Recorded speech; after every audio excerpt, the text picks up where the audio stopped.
All right, good evening. Welcome, everyone, to the Monday, June 26, 2023 meeting of the Falls Church City Council. I am joined by Adam Ray, who is a student at St. James School, a rising 8th grader, and he is also mayor for the day. So he's won a special contest at St. James, so we're going to welcome him. He's sitting to my right, and he is going to call this meeting to order and lead us in the Pledge of Allegiance. So have at it, Adam. All right, there you go. Let's rise and join Adam in the Pledge of Allegiance. Pledge allegiance to the flag of the United States of America and to the republic for which it stands, one nation, under God, indivisible, with liberty and justice for all.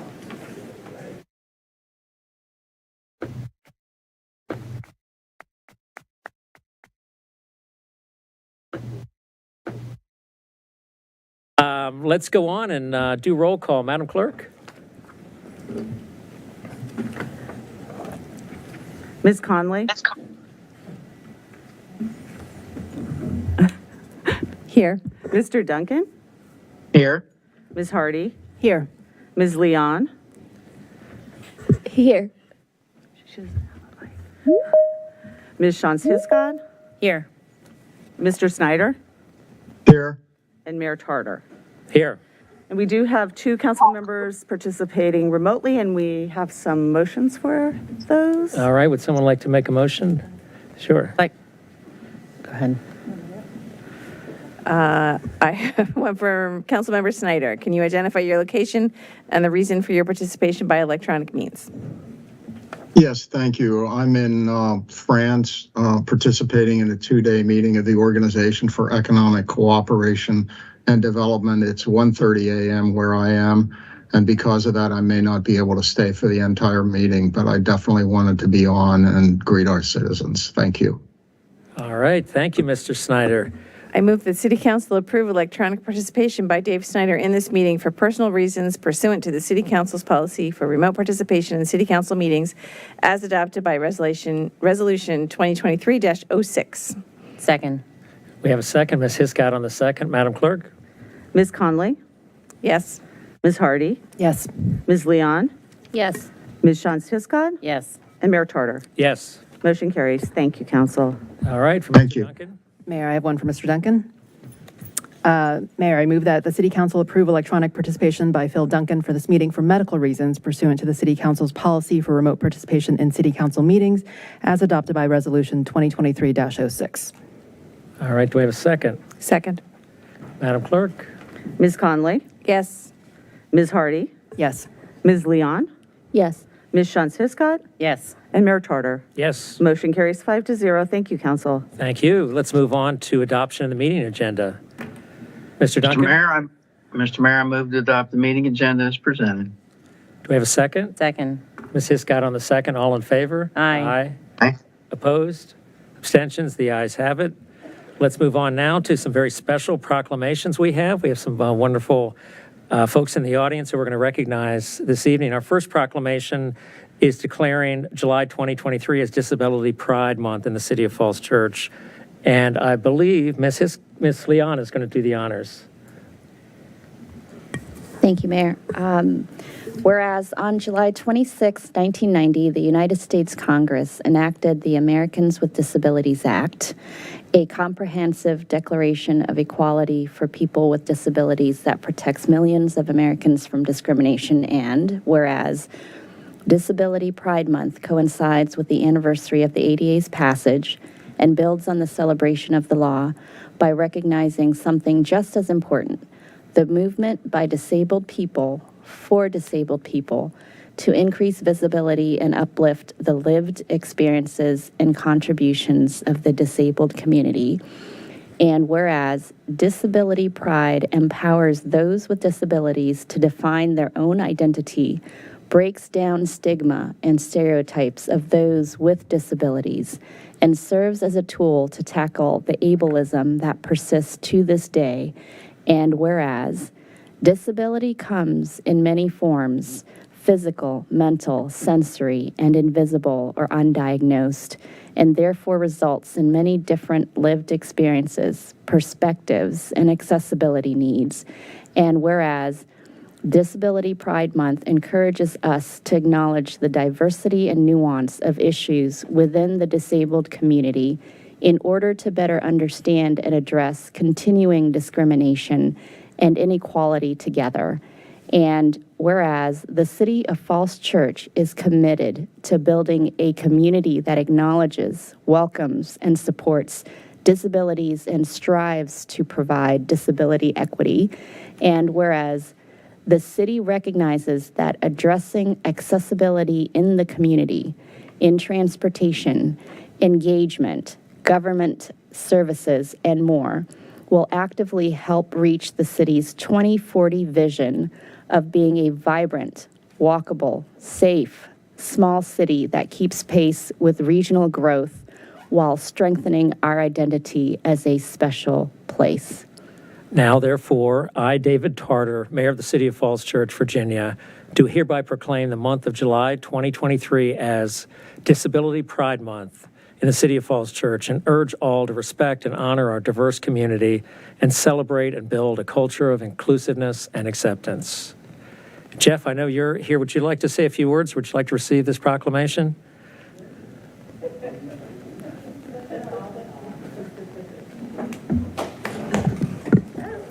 Thank you. Hi, I'm Jeffrey Pearson, resident, 30-year resident, over 30-year resident here in Falls Church. I currently live at the Byron at 513 West Broad Street, and I really appreciate, the council's, declaring that July is Disability Pride Month. As a person with a disability, part of it's, unseen and, but part of it's, very seen. We,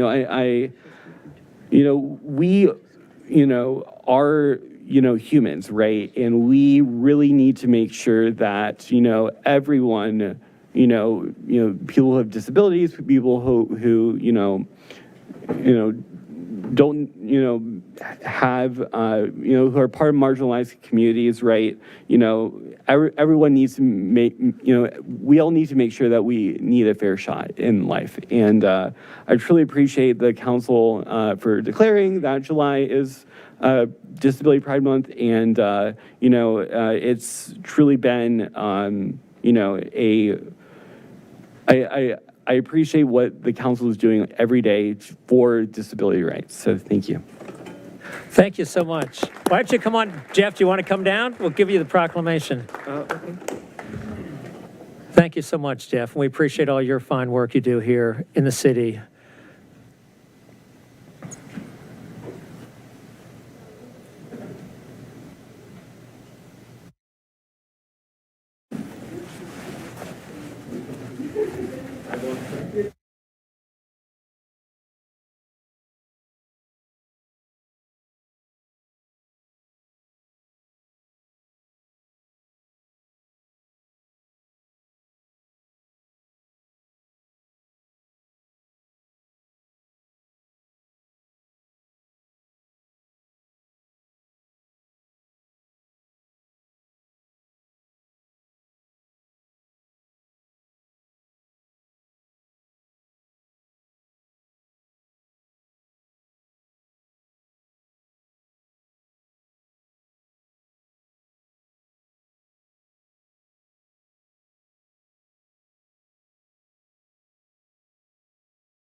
Mr. Mayor, we did neglect to announce that we do have an interpreter here this evening for Vietnamese language. And Sophie. I don't think we neglected, I neglected to say it. So we do, for those in the audience, we do have a Vietnamese translator. The translator is going to tell you that she is available to translate in Vietnamese for those of you who don't speak English. And if there's anyone whose English is, not, excuse me? Could you just announce in Vietnamese that you're available to translate? Tôi là cái người thông dịch viên tiếng Việt đó. Có ai trong đây có cần máy hay không? All right, so anyone who wants to speak tonight, particularly on the East End area plan, who's needs some help with English, we do have a translator here, the lady in the purple, who will be glad to assist. But we'll get to that to just a few minutes. We have a few more proclamations to do, but we wanted to announce that as soon as possible. Also, for those of you who wanted to go on the walking tour, we had a walking tour scheduled for 6 p.m. to look at the T-zones because of the threat of severe thunderstorms. We canceled that. We're seeking to reschedule it very possibly on July 17th. Waiting for final word on that, but our apologies for any inconvenience. Let's go on to our next proclamation, which is June 28th, declaring girls 1600 meter state champion Grace Crum. And I bet she's in the audience somewhere. And Miss Hiscott, are you going to do the honors? Yes, thank All you. right. Whereas Grace Crum, member of the 2023 Meridian High School varsity girls track and field team, captured the Virginia High School League Class 3A State 1600 meter championship held in Lynchburg in June. And whereas she dominated the field of 16 girls, winning the state championship in 4:59.88, the first Meridian Mustang to do so since 2007. And whereas she worked hard on both the track and in the classroom and displayed excellent sportsmanship all season, finishing her career as a Mustang by earning 6 All-State medals. And whereas head coach Jeff Buck provided outstanding leadership with the assistance of assistant coaches Jessica Hollinger, Jennifer O'Keefe, and Madeline Miller, as well as the support of Superintendent Peter Noonan, head of schools Valerie Hardy, Associate Principal David Sorensitz, Athletic Director Brian Park, Administrative Assistant to Athletics Becky Creed, and Athletic Trainer Vicki Gallagher. And whereas Grace relied upon the support of her teammates, family, and friends to win the state championship, and whereas the Falls Church City Council commends this outstanding performance by Grace Crum. Now, therefore, I, David Tarter, Mayor of the City of Falls Church, Virginia, do hereby proclaim June 28th, 2023 as Girls 1600 Meter State Champion Grace Crum Day in the City of Falls Church, and call on all residents to express our congratulations and appreciation for Grace's outstanding achievement and championship performance. Congratulations to Grace. Where are you? Come on down.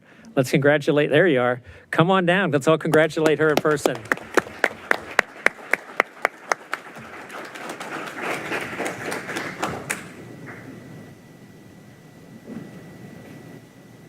All right, you had running shoes on, huh?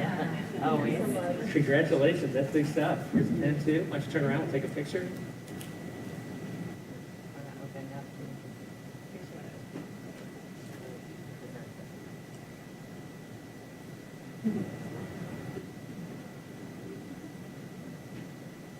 All right, big stuff. Congratulations. Great job. All right, and we now have another group equally impressive, our declaration regarding the boys soccer championship, and Mary Beth Connolly is going to do the honors. All right. Whereas the 2023 Meridian High School varsity boys soccer team captured the Virginia High School League Class 3 state championship. And whereas the boys soccer team compiled a record of 18-3-1, including a 6-0 run through the Region 3B and state playoffs, where they scored 26 goals and conceded 0. And whereas the entire team, captains Ty Bala, Oliver Frandano, Alex Gardner, and Charlie Russell, seniors Inigo Dees, Jack Ettinger, Fernando Urbas Jr., Misha Kasher, and Axel Ottesen, juniors Tucker Albaugh, Felix Green, Ben Mead, Nir Pathak, and George Salmaragi, sophomores Ben Bello, Lucas Borg, Michael Cook, Suryan Cushman, Quinn Drennan, Calvin Meyer, Fletcher Sadie, Amin Shams, and Addison Turner, and freshmen Yannick Gazuski, Braden Mellon, and Charles Miller worked hard on the field and in the classroom, excelled as a unit, and displayed excellent sportsmanship all season. And whereas Coach Nathan Greiner provided outstanding leadership with the assistance of junior varsity coach Max von Schroeder and support from athletic director Brian Park, administrative assistant to athletics Becky Creed, and athletic trainer Vicki Gallagher. And whereas head of secondary schools Valerie Hardy presented the VHSL Class 3 trophy to the team at the conclusion of the state championship game. And whereas the Falls Church City Council commends these outstanding student athletes on their state championship win.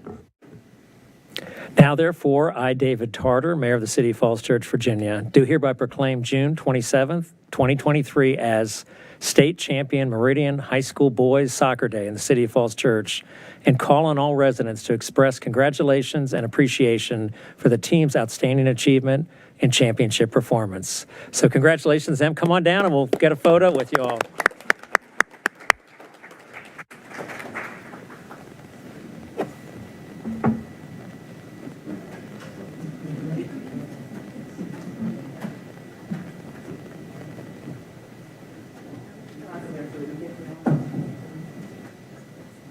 What you got in there? Is that the trophy? It was like a team thing.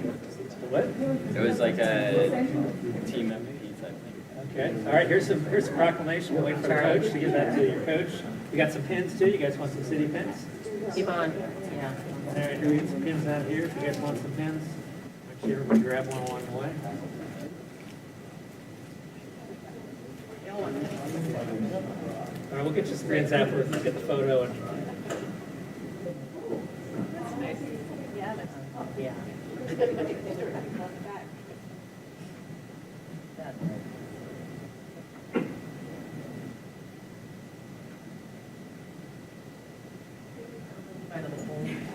right, let's get the folks in the back to come on up. You guys, you get your pictures back there, or do you need to come forward? If you will, we'll hang out for a second longer.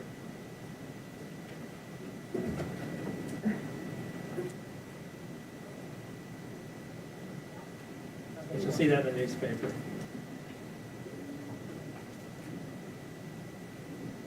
All right.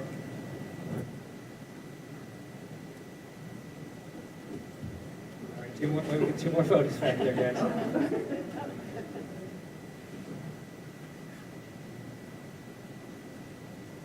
All right, I think we got it. Congratulations, guys. Get your pins. We got a lot of you. Nice work.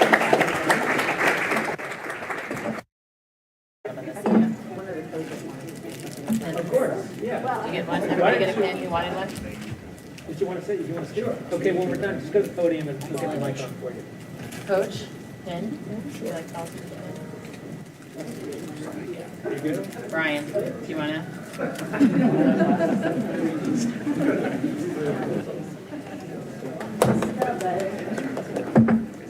Thanks for coming. All right, we're going to give a moment to the coach to say a few words. So,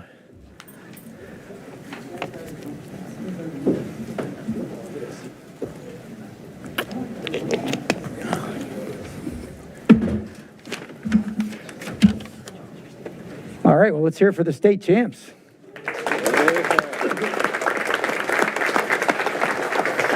Yeah, we'd first like to thank the council for letting us have this opportunity, for acknowledging their incredible performance, incredible season.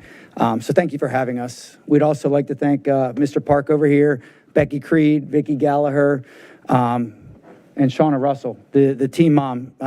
Without her, we wouldn't be where we are. She did everything we asked. She provided us meals. She sent communications. She did everything necessary for us to be successful. So thank you, Shauna.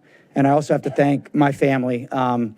Anybody who's been a coach realizes the time commitment that it takes.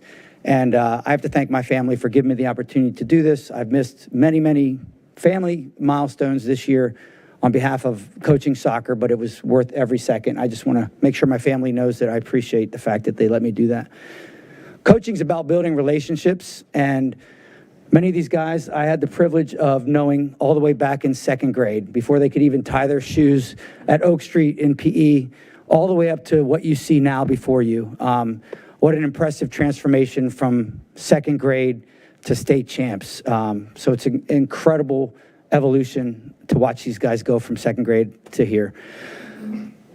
It's always about the journey, not necessarily the accomplishment. The state championship is like the icing on the cake, but it's really about the journey, everything that took place up to the moment we won that state title. The journey consists of early morning practices, 6 a.m.s, hot practices, long bus rides, crazy music, incredible conversation on the bus. I also learned some new vocab along the way, such as drip, cap, and mid. So if you don't know what those words are, you got to get hip and find out what they are. But also with the journey, you get a lot of knowledge. And our job as coaches is hopefully to spread a little bit of knowledge to these guys. But in return, we gained a lot of knowledge from them. So this lunchbox that you see here represents everything that we look for in a Mustang soccer player. First and foremost, we want you to love what you do. We want you to love playing soccer. That's very important. Second, we want you to do it to the best of your ability. And third, we ask that you put the we before the me. So those are some of the things we try to teach these gentlemen along the way. Also playing at 212 degrees, giving up. It's not about what you want, but it's about what you're willing to give up to get it. Some of those lessons along the way, but they taught us way more than I think we taught them. They taught us about grit. They taught us about determination. They taught us about resiliency. They taught us about having heart, belief, confidence, leadership. We also learned a new word courtesy of the Washington Post. They called them plucky, which means basically having determined courage in the face of a difficult challenge. And I don't think any word can sum up this group better than plucky. I know it doesn't sound like a good word, but it is. And most importantly, they taught us about learning from failure. Early in the season, we were off to a really hot start and we were beating teams really easily. And then all of a sudden we faced adversity. And we started to give up way more goals than we were happy with. We started to lose a couple matches. And we were failing a little bit. And our leadership looked at me and came to me and said, look, we're making mistakes. We need to fix what we're doing. Something has to change. So our senior captain spent a whole weekend in a house writing an 18-page document on how we can move forward and get better. Failure. Without the failures, we wouldn't have had the successes that we had. We wouldn't be here without failure. And if you can't handle failure, you will not achieve success. And that goes to them. So they realized it and they fixed it. What they've accomplished here can never be taken away from them. They have a lifelong bond like all the other state title winners in the past. They will ever be tied together by this championship. And it's our hope they'll be telling this story to their kids when it's time. So hopefully these memories will last forever.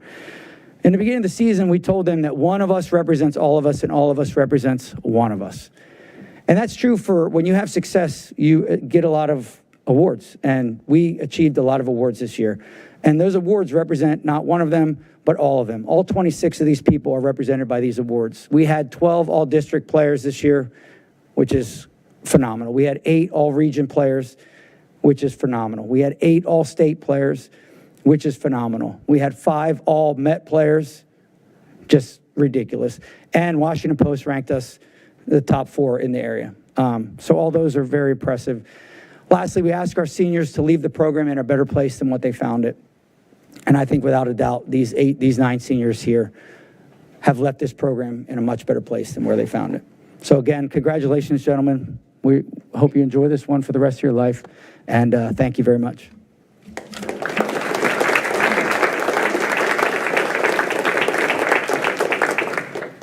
All right, very impressive. Let's go on now to our oaths of office. Are there any oaths of office to administer, Madam Clerk? I don't believe so. Is there anybody who's here for an oath of office? You will know if you are. No, sir. Thank you. All right, again, congratulations to our boys soccer and 1,600-meter champion. We're going to let them leave the room and move on to the receipt of public comment. And we're going to start with the Human Services Advisory Council annual report. Deb?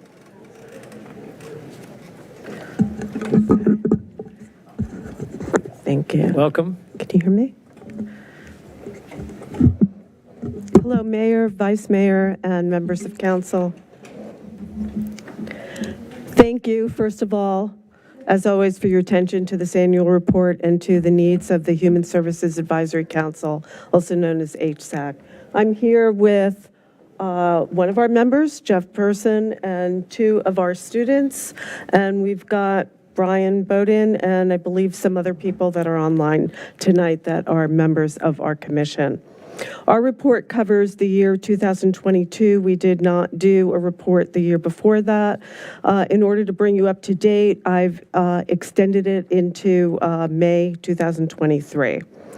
As you know, HSAC, along with the city's Housing and Human Services Department, HHS, does more than advocate for our community services funds. HHS works daily to help City of Falls Church residents with financial needs and those whose issues cannot otherwise be met regardless of their economic situation. We at HSAC spend our time extending our responsibilities by working with, as you've asked us to, other commissions and boards so that we're working less in silos, working on their projects, our ideas, and also working with other organizations throughout the region who partner with the city to provide services. On the second page, you'll see our 2023 Community Services Fund allocations against the requests. I'm not going to go through that.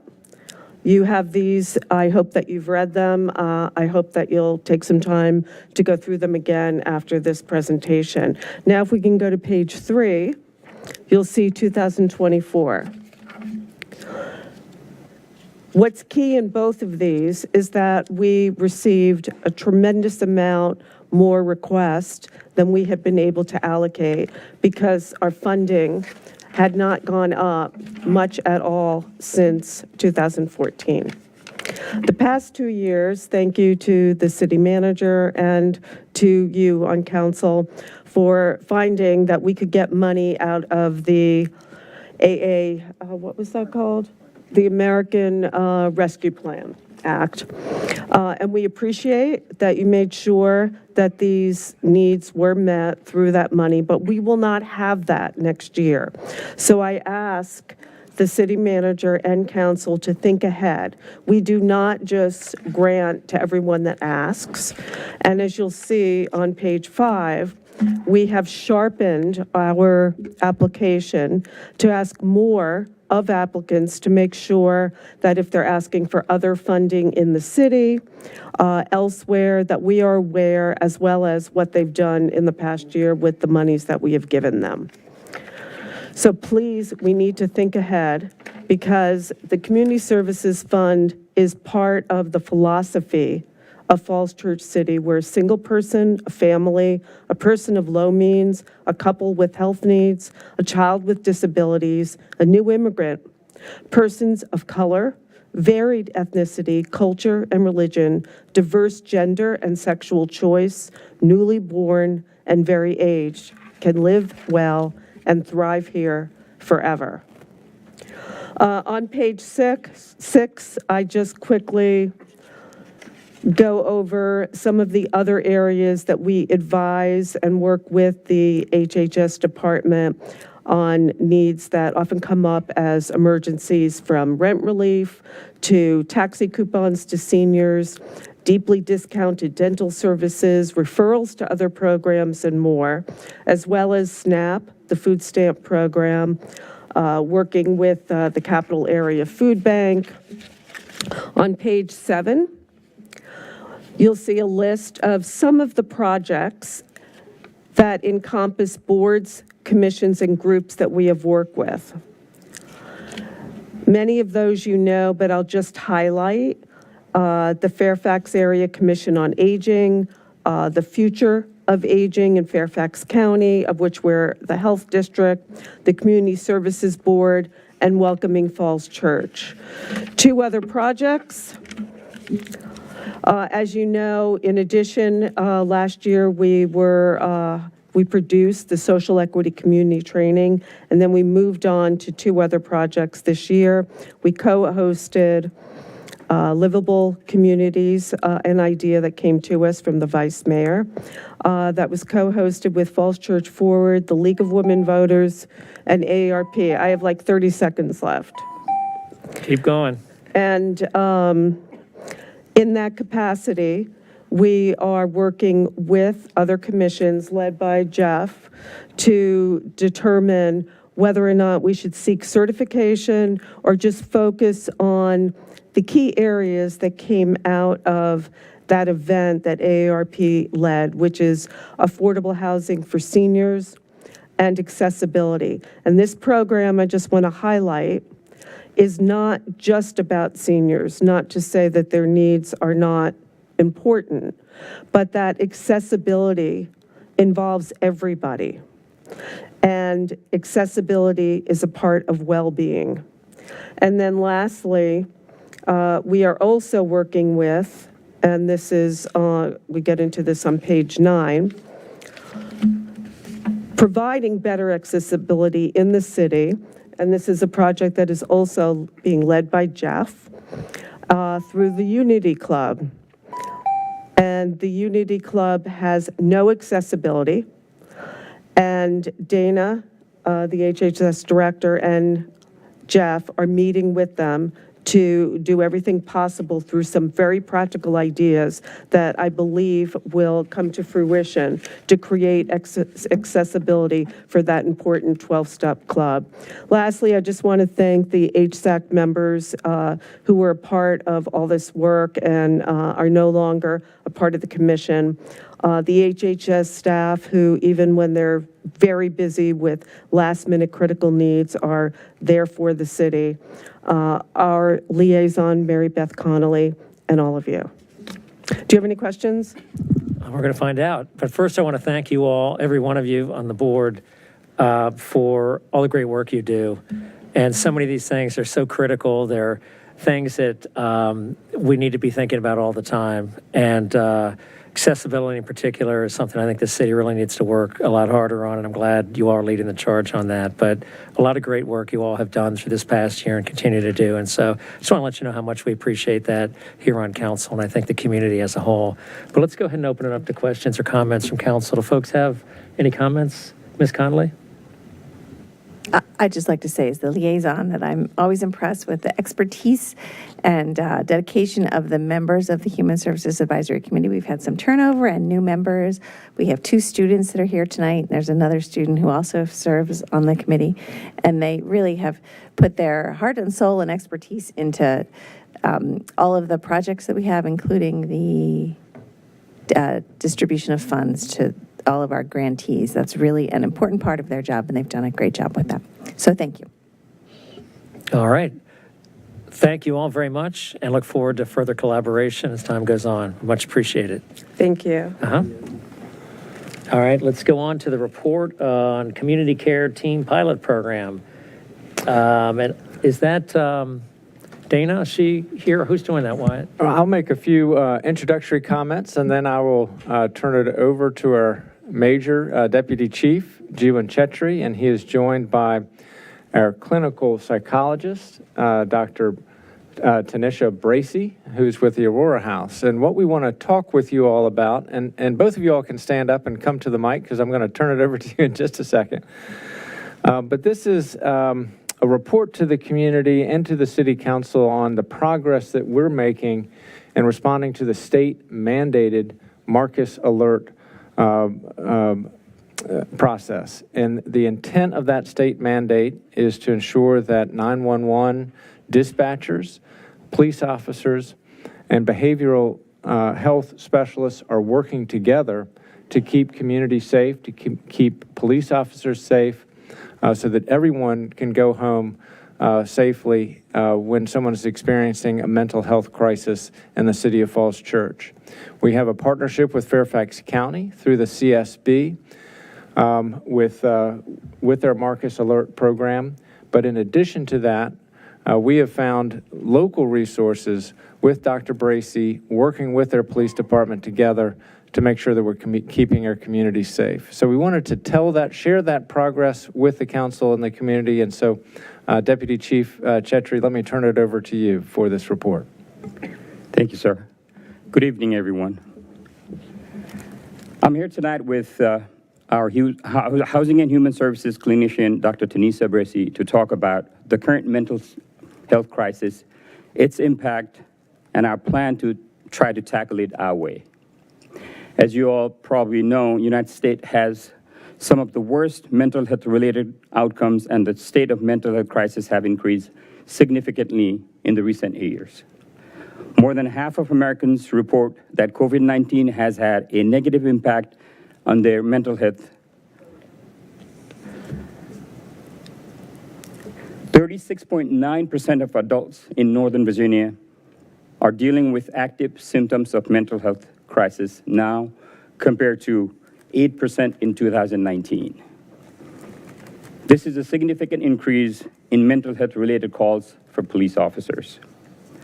All too often, people in crisis are arrested, hurt, and killed in law enforcement encounters. Due to the fact that the presence of law enforcement officers for mental health consumers can be traumatizing, which increases the possibility of unintentional escalation. At least 25% of people killed by police officers suffer from some sort of mental health crisis. Mental health crisis is a medical event, and a specialized response by trained staff in behavioral health management is recommended. With this, the need for cross-system collaboration between departments, especially in a small city like ours, is vital to ensure that the people in crisis receive the service they need rather than go through the revolving door of our criminal justice system. To overcome this challenge, what have we done so far? We have adopted the 21st century policing principles of services, where one of the pillars stands for safety and wellness. We've joined the International Association of Chiefs of Police One Mind campaign and placed 100% employees to crisis intervention training. Align our restorative justice practices with the use of force recommendation. One of the recommendations is to provide better support for special circumstances and vulnerable population. We've upgraded our TASER device to the latest version and deployed a new alternative to less lethal weapon called BolaWrap, which is a remote restraint device. What's next for us? PD and Dr. Bracey have entered into a MOU for the next 12 months to evaluate the public safety needs for the city as it relates to mental health services. Up to this point, Dr. Bracey has reviewed our policies, practices, attended the CIT training, and driven with our CIT officers to understand our operational protocols. She has agreed to be available to us for remote telephone advice or even respond to scenes in the case of extreme emergencies. We're proud to report that this partnership has worked well, as we have already utilized Dr. Bracey's expertise on several mental health-related calls. Dr. Bracey conducts follow-ups on our critical mental health-related incidents and connects our consumers with the appropriate services. Dr. Bracey has been an instrumental partner in cross-system collaboration that has had positive impact not only on our mental health consumers, but also on our officers. At the conclusion of this evaluation period, our hope is that we will have a solid recommendation to present to the city manager on operational needs and procedures to serve our community the best way possible. Thank you, Dr. Bracey. Good evening, everyone, and thank you. So I want to introduce myself. My name is Tanisha Bracey. I'm a licensed clinical psychologist in the state of Virginia, and I have been employed as the full-time mental health clinician at Aurora House for a little over a year now. And as the sole clinician in the city, you know, when I was approached about this partnership, I was extremely excited about the opportunity to be part of something this important. Crises can't be planned, you know, each one looks very different. So as we discussed how this partnership might look, we really took a learn by doing approach. We just went for it. And in doing so, I have had the opportunity to collaborate with the police department to provide some consultation, but also to sort of get a seat at the table, so to speak, with the Fairfax Falls Church CSB. So to be able to participate as a member of their core leadership team as it pertains to the Marcus Alert and learn more about what's going on there. And to enhance our partnership with them, we do rely heavily on them for our mental health related crises. So using that relationship in a way that can make things a lot more seamless for us and for our community members, but also being able to identify resources that we can access directly, that we can make use of and that our citizens can make use of, and providing that linkage after there's a crisis or after any contact. And I think the other piece being that this role can also expand, because there are multiple areas in the city where I think having someone who can work closely with the police department, work closely with other areas of the city, can be a great help. It can help bridge some of the gaps I think we see in some of the services that we receive. So I think we've been off to a fantastic start. I think it's just been good for me to learn how things are going with the city to learn the police department, to learn our citizens, especially someone who's only been here for a year. So I do believe we'll be able to come up with an extremely comprehensive recommendation at the end of this pilot. So thank you. Thank you very much. That's very impressive. We do have some questions for you if you've got a moment. Ms. Hiscott? Thank you so much for coming this evening. I'm sure you know that there are many of us up here who've been really, really looking forward to having a pilot program like this and following in Alexandria and Fairfax's lead. So could you talk a little bit about how long this period is of evaluation, and maybe why you want to comment on that when we come back to the city managers, in terms of making sure that when you come back with recommendations that we can think about how we fund such recommendations and expand upon the work that you guys have already started, and really make it a robust program for the city. So I guess that's our first question, is how long that period is and when you might come back with recommendations. Yep, we've decided on a year to really just follow the fiscal year, to take this year to do all of that work and come up with a recommendation. Okay, so the recommendation would be at the end of fiscal year 24. And then have you all had an opportunity, or over the course of the year, I imagine you'll be able to work with Alexandria and Fairfax, and I know there's some lessons learned there about what things went well and may not have gone as well, and is there opportunity, hopefully there's opportunity to collaborate with them as well? They have. I've begun collaboration. In full disclosure, I've come to you from Fairfax, so I have been able to lean on my relationships there. So we have been collaborating with Fairfax, and I've made contact with the Marcus Alert, liaison over in Alexandria, and with the city of Fairfax, So really, trying to connect with the neighboring areas to, like you said, lessons learned. So there absolutely be opportunities. So on that, Dr. Bracey's connecting with the CSB part, and I'm connecting with the PDs, so Fairfax City, Alexandria, Fairfax County. We've been exploring that as well to see what they're doing. Well, I'm thrilled to hear this. I'm really excited that you guys came tonight to talk to us about this and let us know how we as city council members can continue to support you in this really, really important work. Thank you. Thank you. All right, Ms. Hardy? Thank you. Like Debbie, we've been really looking forward to this conversation. So thank you. I think we've been talking about it since 2020. So we are glad to have this tonight. Two quick things. I think it was implemented in 2020 by the General Assembly. Is there a timeline on when we need to adhere to the Marcus Alert as passed by Richmond?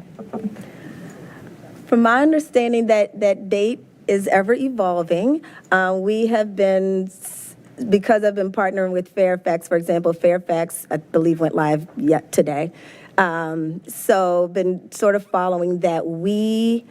I think the hard date keeps moving because it takes time to develop this, and I think there's been some recognition of that. It takes time and, quite frankly, some money as well. So that date keeps changing. I don't know if you've heard anything differently, but, for example, Fairfax has went ahead and went live, and we're watching and learning from them and participating in the meetings with them as well. The second follow-on question is, when I was reading about it, I think one component of how they're implementing is this regional call center where we can divert calls from essentially dispatch onto a call center that is more equipped to handle that mental health crisis. Is that something that we can implement sooner than later, given that it'll be a regional one that hopefully we can access? I have to defer to you to that one. We're talking about 988, I'm pretty sure. That's something I'm exploring with Fairfax City and Fairfax County. Once they go live, since we're a secondary PSAP, I don't know how that's going to affect us, with Arlington being our main, but we'll definitely exploring that. We don't have answers to that right now. Just hearing about the challenges that we often have in dispatch, if we can divert calls, obviously, to staff that can better handle it, just seems to be a model that makes sense. That would be very helpful if we could do that, and that's definitely the goal. Great. Thank you again. Look forward to hearing more. All right. Ms. Connolly, do you have a question or comment? I'll just reiterate my colleagues' thanks and appreciation that, as you said, you're the sole practitioner in the city in this area. So I'm very glad that you're able to help us in several areas. I think that's really important in a small city to have someone like you who's versatile and willing to try new things. So thank you. And I'm looking forward to your report and all the collaboration that's going on. Thanks. All right. Again, thank you so much. We look forward to hearing more from you and our further collaboration. Okay, let's move on to summary of written comments. Madam Clerk? Yes, and I just, for folks who are new here, The summary of written comments is a summary of what the City Council has received from the public since their last regular meeting. And so they do get all these in real time when you send your comments to cityclerk@fallschurchva.gov. And then we just do a summary at the meeting so people know what we've received. So starting out, I'm going to do the East End Small Area Plan comments that we received. Nicholas Callis of 7918 Jones Branch Drive in McLean wrote to express concern about the city providing legal assistance to tenants of Eden Center and the impact of that on taxpayers and landlords. We had 33 people who wrote in support of funding anti-displacement strategies and renaming the East End area to Little Saigon East, and that was 32 letters. Stephanie Lee also advocated for a Vietnamese-speaking outreach specialist. Leslie Rye of 214 Lawton Street applauded the efforts on the East End Small Area Plan and urged the city to continue working with and listening to the Eden Center community. Viet Police Collective, ACE Collaborative, Hamke Center, Noval DC, Small Business Anti-Displacement Network, Surge Nova, and Vietnamese boat people wrote to ask that the plan include a fully funded anti-displacement toolkit, asked for an establishment of a cultural district named Little Saigon East, and for special exception criteria to enhance community benefits and cultural preservation, and also enhancement of existing buildings. On to the T-Zones comments. Deborah Doctor from the Broadway wrote with continued concerns about the T-Zone proposal, and Sandy Mitchell from the Broadway endorsed townhomes being built in the T-Zones and expressed concerns about lot coverage and building height. In other comments, Michael Behrens of 1306 Ellison Street sent a Father's Day message from St. James Catholic Church. Dr. Michelina P. Bonanno of Fowler Street wrote with concerns about an application before the HARB regarding destruction of structures at 1011 Fowler Street, citing their historic nature and significance to the neighborhood. Jimmy Jung of 203 North Lee Street provided information about parking patterns on Park Avenue. And Charlotte McPherson wrote with concerns about unhoused people using library facilities. And that was it for our written comments. All right, thank you. We're going to move on now to comments from folks in the room or on the internet. And I know many of you are here for the East End Area Plan. You can either talk now, or you can wait to speak when that item is called, which will be a few minutes from now, not so long from now, but still, it's not the next item. There'll be a few small items before we get to the East End Area Plan. So you can speak now, or you can speak later. I don't know if our translator could maybe mention that to the group as well, if the translator is here. Maybe you could just mention that people who want to speak can either speak now at the microphone.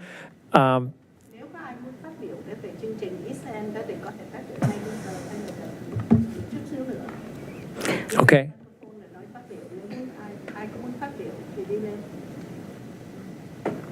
Okay, so again, we're going to move on to public comments. That's people who are in the room. If you haven't filled out a speaker slip, you can get one outside in the lobby and give it to the clerk. And then she will call your name, and then you can speak. And do we have any speakers on the internet? We do. Okay, We do. so we're going to call all those folks. And so if you'd like to speak, you're most welcome to do so. We ask that you keep your comments to 3 minutes so that everyone has a chance to speak, and state your name and address for the record. So let's go on to public comment now, Madam Clerk. Yes, we're going to start with Doi Dong, who from Gongcha Eden Center. He is on remote, and followed by Kevin Pham, who is in the room. And for anybody that's online, I know you can't see the timer, so I will just, when it gets to be 30 seconds left to sum up your comments, I will let you know just by saying 30 seconds. All right, thank you. So our first speaker, Mr. Duong, did I get that right, your name correctly? Yes, sir. You're most welcome to speak now, sir. All right, awesome. Thank you so much, and hello, everyone. Again, my name is Dewey Duong. Thank you for the opportunity to speak at today's event. I am currently a tenant at Eden Center, operating Gongcha, a global boba tea brand, and we've been there at Eden for a year and a half. First, we at Gongcha Eden would like to say thank you to Alan and his team for being great landlords so far. You know, it's not often that you see caring landlords team face to face, hanging out with their tenants at Eden Center. While we appreciate that Foster City is thinking of improving part of the city and including Eden Center as part of the small area plan, we know we will be affected directly. It wasn't until that I became a tenant at Eden Center that I started seeing things different than that what it would be just being your everyday shoppers. If you haven't been to Eden Center, if you don't know what it is, you gotta go. We are right at the Seven Corners intersection. We have great food, snacks, pastries, groceries, boba, souvenirs, etc. Besides all that good stuff, there are hundreds of services that I failed to see when I was younger because I didn't have the need to. There are professional tax services, accountants, shipping, delivering services that allow families to send good stuff home to their family in Vietnam. I definitely did not see this side of Eden Center. Now that I'm a tenant, I spend a lot of my time here, and I see that this is a huge, great community for everybody. It's not just for the Vietnamese folks. Yeah, it's being built and it's being, held up by the Vietnamese folks, but it serves the diversity of Foster City. I am greatly to be a part of Eden Center, and then another note that I like to ask is just the naming of Eden Center to Little Saigon East. Again, there's only one Eden Center. All of the tour buses, tours of Washington, D.C., or the DMV area that are involved Asian or Vietnamese community either start or ends at Eden Center. Every one of my friends or family that has been to Virginia or D.C. has checked off Eden Center on their to-do list. It's on the same level as the White House for Us community here. I don't think the name should change, especially when it's not due to any particular reason. There are so many different Little Saigon spread out in the U.S., but there's only one Eden Center. For example, there used to be a Little Saigon restaurant a few blocks from Eden Center. The name is very common. And that is all for the comment that I've had today. Again, thank you for the opportunity to speak today. Thank you very much, sir. Madam Clerk, will you call the next speaker? Yes, Kevin Pham, who is here with us. Welcome. Good evening, Kansas City Council. Thank you for the opening the floor to the people today. My name is Kevin Pham. I'm the current president of the Vietnamese American community in D.C., Maryland, and Virginia. Our organization is one of the largest Vietnamese groups in the region and is responsible for organizing lots of events for the community. I walked the planners through Eden Center at one of the pop-ups, and it is nice to see some of you again. I would like to share some thoughts tonight on the small area plan. I wanted to bring attention to the importance of the Little Saigon to the Vietnamese community. To be clear, I think the East End neighborhood should be renamed Little Saigon. With Eden Center as the main attraction with the neighborhood, it could be a huge honor for the Eden Center to be heart of our very own Little Saigon. Since it is a major part of the history of the Vietnamese immigrants in the area, it could be a very big marketing opportunity for the city and Eden Center to attract more visitors. People already travel from hundreds of miles away to visit this area for Eden Center. Naming the area Little Saigon would make it even more famous and notable to anyone on the East Coast who love Vietnamese culture and who wants to come here for experience it. Across the country, Little Saigon neighborhoods bring in thousands of tourists each year, and the name could put more something to our little city on national stage as a destination for authentic Vietnamese culture. The Little Saigon in Orange County, California is a huge neighborhood with locals and tourists, young and old. I want that for our city. I've seen how strong the community can be with the right support, and as the future develops, I'm asking the city recognize the potential of our old Little Saigon with Eden Center at the heart of it. I hope that the city will choose the Little Saigon as a name for the East End Culture District. This neighborhood would benefit from such a strong name that represents so many of the people there. And Eden Center would benefit too. we have an opportunity to build a neighborhood together for Eden Center, a little Saigon in a little city. Thank you. Thank you very much. Yes. Next, we have Vi Bui, followed by Amanda Luo, who is online. And Vi is here. Welcome. And so we'll likely also, just for your information, take a break around 9:30, just for a short 5-minute break to use restrooms and the like for those of you who are here this evening.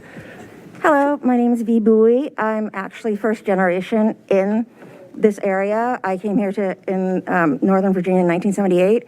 One of my concerns is the protection of whatever we want to name it, Eden Center or Little Saigon. When I first came here, there was a Little Saigon in Arlington. It was in the Clarendon area. But when the metro came in and the gentrification of that area started, slowly, all of the Vietnamese stores and restaurants started to fade away. There's only one Vietnamese restaurant left in that whole area. And for us, we were lucky enough to have Eden Center, because before there was an Eden Center, all there was a Zehrs and an old furniture store in that whole area there. And slowly all the Vietnamese stores and restaurants started to rent and lease properties there. So one of the things that I hope Falls Church will do is, in this plan, they will somehow make sure to protect this very special, small jewel.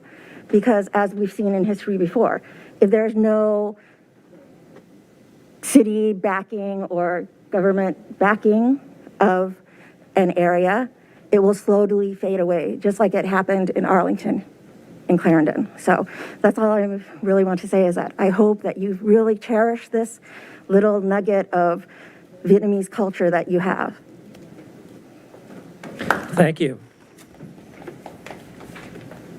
We have Amanda Luo, who is online, followed by Jess Nguyen, who's here in person.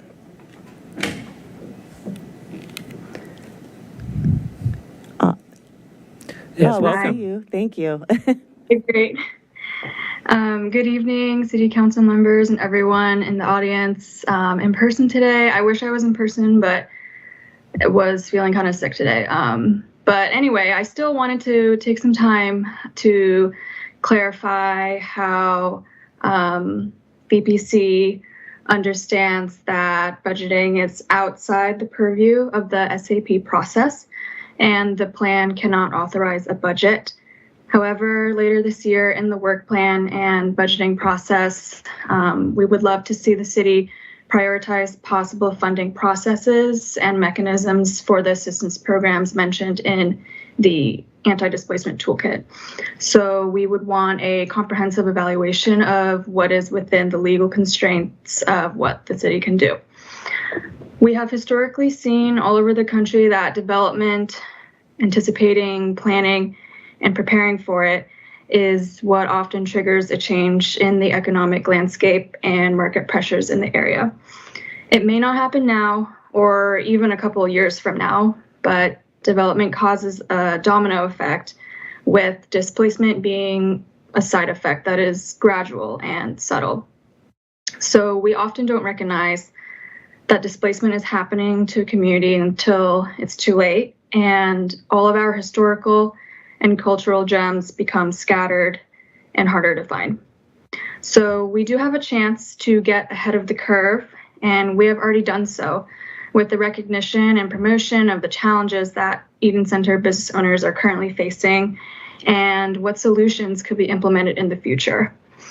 However, there is still a lot more to do, and so far it's become evident that the city is centering Eden Center as part of the plan and recognizes that it is a national treasure. We hope that our working relationship with the city, Capital Commercial Properties, and the rest of the Falls Church community grows stronger as we continue to get more face time and conversations going to see what avenues are possible for funding. Such investment won't just come from one entity. We need to recognize that we all have a common goal and responsibility to preserve the historically and culturally significant place that is Eden Center. So I am looking forward to exploring all potential sources and seeing what we can all do together this year. Thank you. Thank you very much. Thank you. Next, we have Jess Nguyen, followed by Min Pham.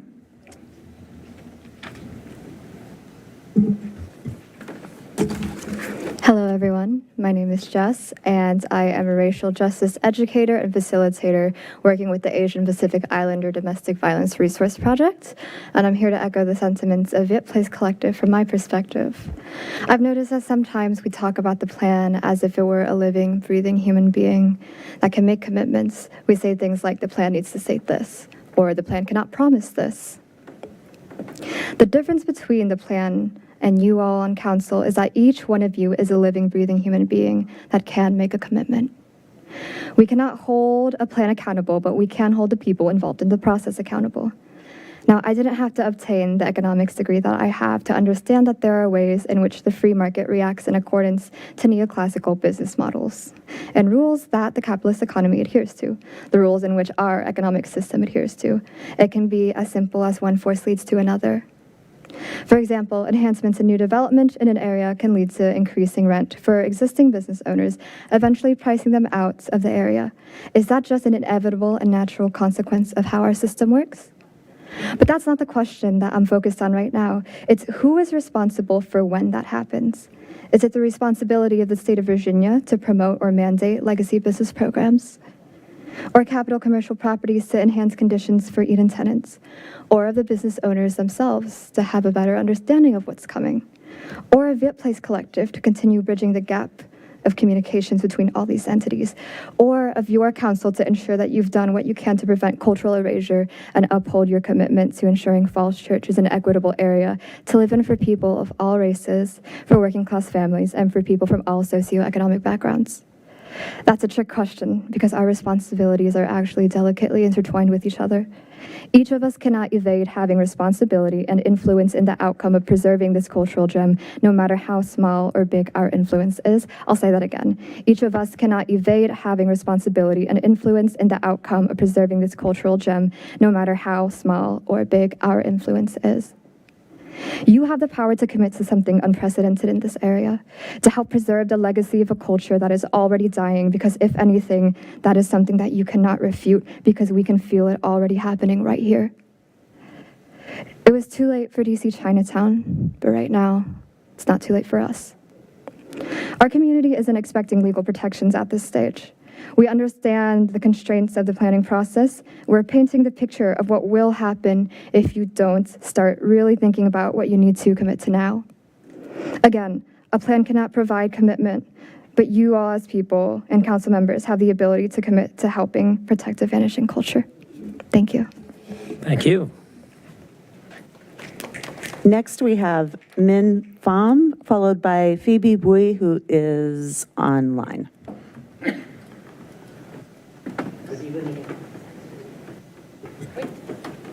Good evening, everyone. Thank you for having us all here to share our story and our voices. My name is Min Pham.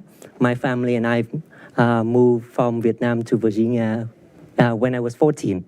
So growing up right here in Seven Corners, I remember how far of a walk it is to walk from Khu Mua to all the way to Eden Center just to get a mango bubble tea. And little as I know, that's how important it is for me and my family to have Eden Center. I have actually been very fortunate to both professionally and personally to be deeply involved in the community here, both the Vietnamese and the Asian American community at large.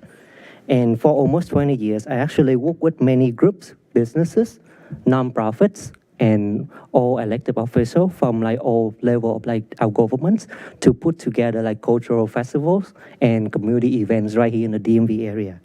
So that's why I'm here today, to share my experience and my story as a small business owner, as a community organizer, and most importantly, as a Vietnamese Americans. I believe that many of the plans that, the recommendation that you are working on is important. And I just want to caution you to, to invest your resources wisely and also communicate it effectively to avoid unnecessary tensions from the community and, misinformations. I believe that we must bring together the Vietnamese American businesses, both in Eden Center and outside Eden Center, the Eden Center itself, the nonprofit organizations and other community grassroots to create a meaningful solutions to preserve the cultures and then the Eden Center itself. So from what I experienced in the beginning of the small area plan, I believe it's possible. I hope that it's our effort to preserve many things that make Eden Center a well-known name across the state, around the world, to, will not stop after the plan being voted tonight. So I look forward to us continue working together, and thank you for having me here today. Thank you for coming. We appreciate it. Thank you. We have Phoebe Bui, followed by Evelyn Yoon, who's here in the room. Hi, can you all hear me? Yes, we can see you. Great. Hello, City Council members. My name is Phoebe Bowie, and I'm here with the Viet Place Collective. All of us have gathered here today because we care deeply about the future of Eden Center. I have grown up privileged enough to have this thriving community of Vietnamese and Asian-owned businesses provide food, community, refuge, and cultural belonging. However, I, like many others, have grown complacent thinking that Eden Center, without our support, will continue to exist forever. Gentrification is reshaping cities across the US, and the city of Falls Church is not immune. As gentrifying neighborhoods experience rapid new private and public investments, existing small businesses face rising rents and taxes, as well as changing clientele. All of us here have seen or heard about what has become of DC Chinatown and the former Little Saigon in Clarendon. Some building facades may remain, but the people, the beating heart of these communities, were displaced. Eden Center is and will continue to face these same challenges and are particularly vulnerable to displacement because they do not have the same resources or privileges as incoming businesses, which are often larger and white-owned. While there may not be a developer knocking on the door in the East End right now, I can assure you that gentrification is already here.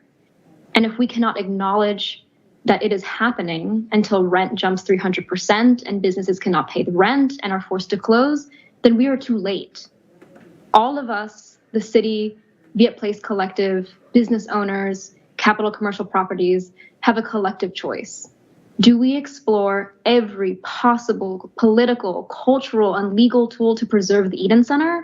Or do we sit back, do nothing, and wait for the inevitable? No matter how the City Council votes on the small area plan, we are not at the end, but the beginning of this story.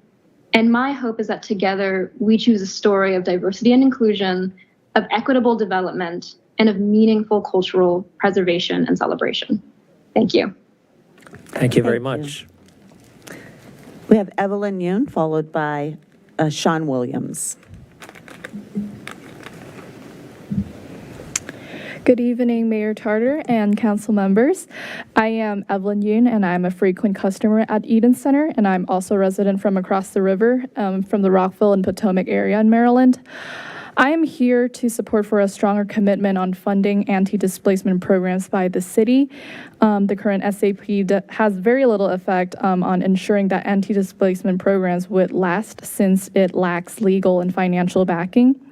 I understand that the SAP does not have the authority to have anything to say over the city's budget, which is why I'm here, since I don't want to see small businesses being vulnerable to displacement in the face of potential development. Therefore, I urge that the City Council put anti-displacement program funding in the 2025 budget. And I also urge that specific anti-displacement programs, including legacy business preservation, legal and technical assistance, be included in the next council work plan. Finally, I urge that the City Council ensures that the SAP recommends future avenues to obtain funding for anti-displacement programs. For instance, dedicating a portion of the $2 million tax revenue generated by Eden Center's businesses to fund anti-displacement programs.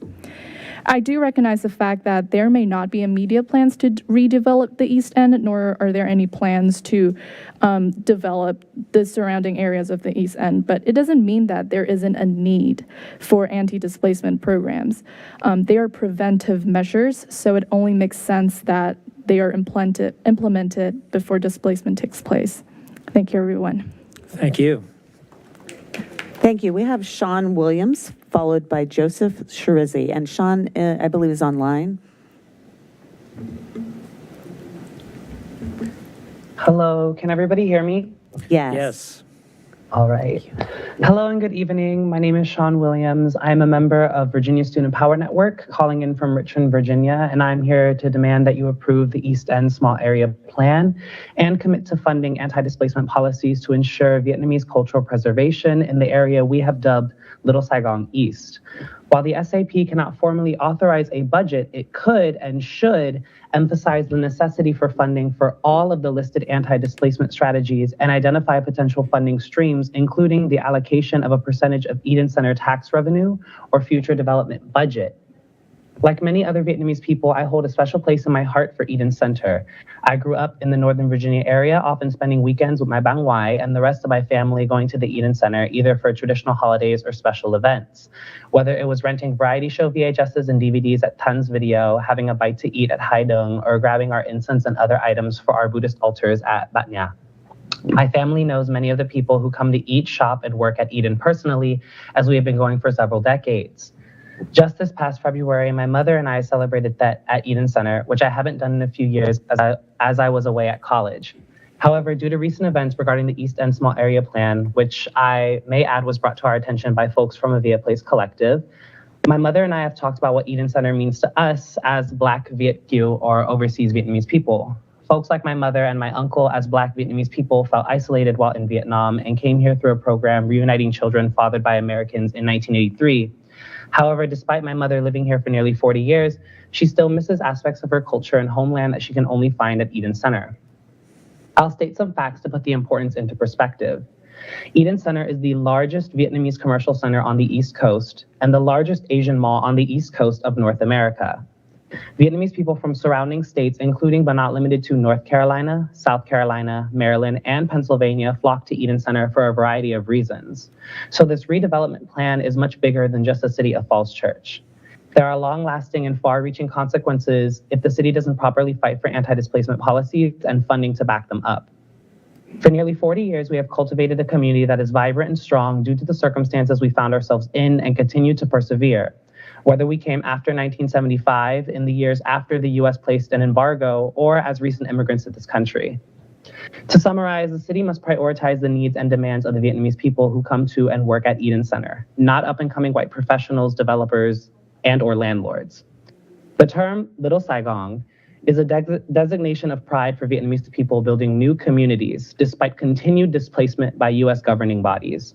I ask the city to recognize the significant contributions of the Vietnamese community to this area and celebrate the neighborhood we have built and continue to build together. Equitable development and cultural preservation will only be possible if the city ensures adequate policy and robust funding for these anti-displacement strategies and community recommendations. I yield my time. Thank you. Thank you very much. Thank you. We have Joseph Shirizi, followed by Victor Nguyen Long. Hello, I'm Joseph Shirizi. My comments this evening do not represent anyone besides myself. I have good news for everyone. Gentrification and displacement is not inevitable. We can prevent it.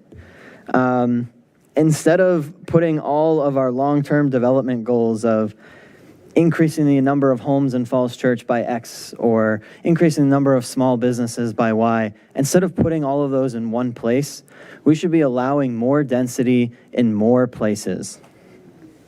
And the best way to prevent displacement in one neighborhood is to spread out the amount of development that we have to do in the city to meet our housing needs, to meet our affordable housing crisis needs that we have right now, and allow row houses to be built everywhere in Falls Church. Allow mixed-use development to grow and for people to have small businesses in their homes across the city. I think that, especially given Falls Church's legacy of disenfranchising minority neighborhoods, and the reason it's the smallest city in America is because minority neighborhoods have been kicked out of the city in the past. I think it's so important that we take active steps beyond just the plan we're voting for tonight to prevent displacement and to have equitable development for many years to come in Falls Church. That doesn't stop with the plan tonight. If we want to be fair to the businesses, to the people who want to live in the Eden Center area, we have to allow more places for people to live in the rest of the city. A few people have mentioned this evening that there was great gentrification in Arlington and that displaced lots of people. Yeah, because less than 2% of Arlington is zoned for walkable mixed use. 98% of it is zoned for single-family homes and strip malls and parking garages. So when only a tiny fraction of the city you're even allowed to have these types of neighborhoods and these businesses, and there's a huge demand for them, of course it's going to become incredibly expensive and people are going to be kicked out of places that they want to be and that they've been for a generation. So I would like to ask council tonight, vote on this plan, approve this plan, reinvest the money from Eden Center in Eden Center, and don't stop there. Please continue. Look at T-zones and look at allowing ADUs and accessory dwelling units across the city, allowing townhouses across the city. We can meet the need of our housing crisis. We can prevent displacement, and it doesn't stop with this plan. It has to be a continuing effort. Thank you. Thank you very much. We have, next we have Victor Win-Long, followed by Kwang Lee. May I choose to speak later when? During the public hearing, yes, I'll hold this until then. Kwan, are you ready, Kwan? Yes. And followed by, after Mr. Lee, we have Honam Win. Hello. Good to be in front of you again. Just want to reintroduce myself. My name is Kwang Lee. I am a business owner at Eden Center, and I want to come here and speak on some topics of the development. I just want to say that, you know, the fear of displacement is real, and it's real is because of the success that City Falls Church has. I just had Father's Day celebration at Founders Row, and it wasn't too long ago that there were 50 businesses there that just got leveled and new development came up. So I just want to acknowledge that the fear that the people in my community is real. But you can't stop development, right? But you can have smart development, and you can put things in place that makes this changeover difficult. Well, maybe the barrier is a little higher. You know, let's talk about money. Businesses that caters to food are subjected to meal taxes. That's 4% that the city gets. So it's in the best interest for the city to maintain, encourage food businesses, because that's extra revenue for you.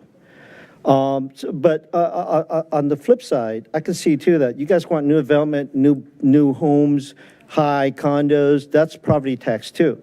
But what we can do in the community is to encourage legislation to say, for any area that you're going to demolish and rebuild, you have to have the same number of businesses that is there. So it may have to be mixed development, business in the bottom, living on top, wherever it is. But also it has to be enough parking, okay? Parking is a big issue. And I just want to say something. I have 40 years of experience. I'm not a young man anymore. And there's a lot of talk about Little Saigon and Clarendon. What killed Little Saigon and Clarendon, in some aspect, and I'll give, kudos to Mr. Frank and Capital Management, is Eden Center. And the reason is because there was lack of parking around Clarendon. I've specifically remembered a family of four, a father, a mother. The father was holding the hand of a 5-year-old daughter. The mother was holding the baby. And they had to cross the street to get to a restaurant because parking was crazy. You couldn't find parking in Clarendon. They were playing a game of chicken, and they were doing that every week, right? Nobody wanted to do that. Eden had parking. And so that's why Eden became so successful. As a business owner, that kind of stuff is very important, right? So One thing I want to talk about in front of the county, in front of the council members, that if there's one thing that we can invest in is help us invest in parking. I see you guys are like, this city is becoming a little Bethesda. Bethesda has public parking. Maybe consider building parking garages. You can charge money. There's so many ways you can do that, but put the parking garages near Eden Center, make it safe for us to get back and forth during the holidays. Get the police out. We don't see the police directing traffic. Those kind of things helps businesses a lot and helps keep the business in the community. So that's all I have. Thanks very much. Next, we have Hoinam Nguyen, followed by Alan Frank. May I request to go during the public hearing as well? Yes. Mr. Frank, are you ready to prepare? And you'll wait. And lastly, we have Bobby Lee. He said he was going to be late, so he's not here yet. Okay, so I think that's it for right now. Okay. Well, thank you for everyone who's speaking. We do have some other preliminary matters before we get to the East End area plan. So it's going to be a few minutes from now. We'll also take a break sometime in the next hour, 45 minutes. So let's move on now to the next order of business, and we will get to Eden Center in the fairly near future. Let's go on now to the city manager's report. Mr. Shields? Thank you, Mayor Tarter and members of council. I will keep my manager's report a little more brief than I normally would. This is when I do the quarterly report on the council work plan and the CIP. It is an 11-page report. And just for the community's awareness, the city council adopts a 2-year work plan when a new council comes into office. We're about halfway through that 2-year work plan. And what the work plan does is it lays out some of the key initiatives that the city council wants to see happen over that 2-year period. You could view it as the change agenda for the city of Falls Church in areas where we're trying to make progress. And so I'll hit some of the highlights of that work plan. It's organized in the areas that are called for in the city's comprehensive plan, and I'll start with preserving the city's small town character in an urban setting. And one of the items that is listed in the work plan is adopting the East End planning opportunity area, which so many people are here tonight to speak to. So that is on the agenda for tonight and was part of the council's work plan to look at to carry out this planning activity with the Eden Center and the East End part of the city. Looking at economic sustainability and vitality, some of the things that are listed in the work plan include adopting transitional zoning code amendments. That is planning to come back to the City Council for a work session on July 10th, potentially scheduled for first reading on August 7th. As the mayor noted at the beginning of this meeting, we were planning to have a walking tour on Park Avenue as part of the T-Zone public input process that has been that will be rescheduled, and we're currently shooting towards July 17th for that walking tour. In the area of safe and complete streets for mobility and accessibility, some of the things that are on the council work plan include improving the city's sidewalks throughout the city and walkability throughout the city. The neighborhood traffic calming, one thing I'll just note on that is that the large project in traffic calming is the Greenway Downs project, and the voting is complete on that process, and we are now submitting plans to VDOT for approval. We've also been actively recruiting our staffing levels for smaller safety improvements throughout the city in response to resident concerns for the safety rapid response team. But in the meantime, we have implemented safety intersection improvements at Great Falls and Maple. We have designed pedestrian improvements at the intersection of Fairfax Street and Broad Street. and we will be implementing those over the summer. So those are the types of safety improvements that we're trying to enact that are smaller scale. Ms. Mester will list some of the larger transportation projects in our CIP in just a moment. The Bike Master Plan funding is being appropriated for that. We actually have a contract that we're ready to execute for that Bike Master Plan, and we'll have an August kickoff. New bike lane facilities that are called for in the Bike Master Plan. The City Council has appropriated funds to help us catch up on our paving program. We will be working with the planning staff, DPW, and the CACT to make sure that, and the paving that's going forward, but also looking back over the past 3 years, all the paving that we've done to implement bike facilities or other traffic calming that would go on that new paving that has happened over the past 3 years, and as we go forward with the funding that the council has allocated in the FY24 budget for basic infrastructure like paving. The Smart Cities grant that we're working with Virginia Tech, I will just note that we do have the scope of work on that. We finalized our agreements with Virginia Tech on the administration of that grant, and the Gresham Street intersection signal is included in that project scope. The Park Avenue Great Streets project, I will just note that is scheduled for a council review on August 7th for the last look at the 60% plans before we submit those to VDOT for their 90% design review. On public health and public safety, a few notes on traffic safety improvement. We are moving forward with speed camera enforcement on West Broad Street at the St. James area of West Broad Street.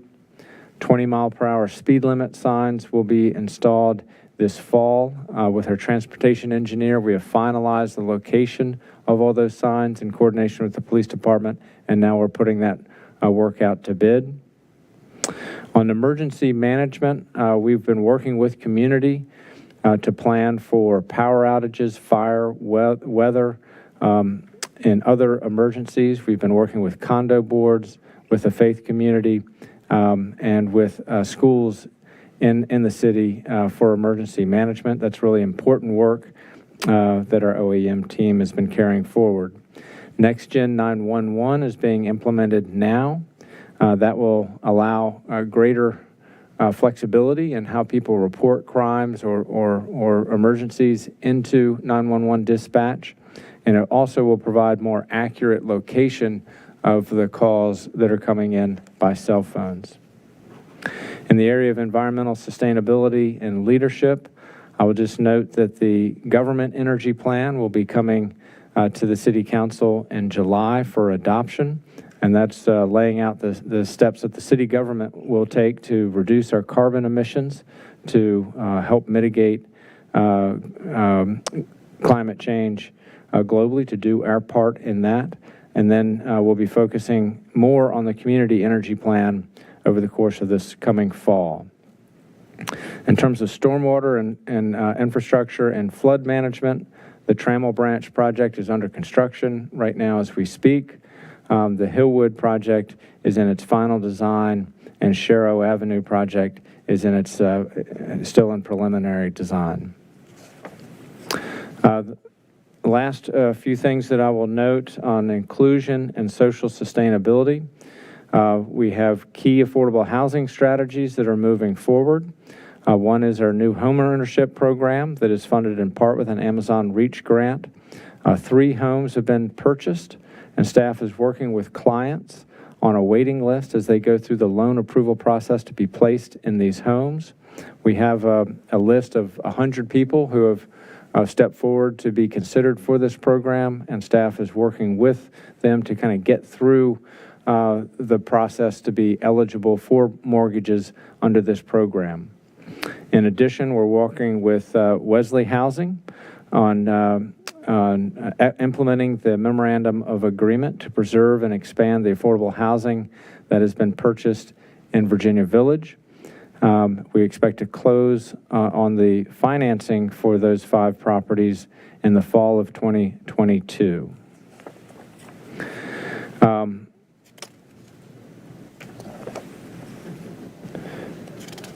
I think those are some of the key highlights that I wanted to provide updates on for the City Council, and I'd be happy to stop there. We do have just a quick update on some of our key CIP projects, and I'll turn that over to Ms. Mester, and then be happy to answer any questions.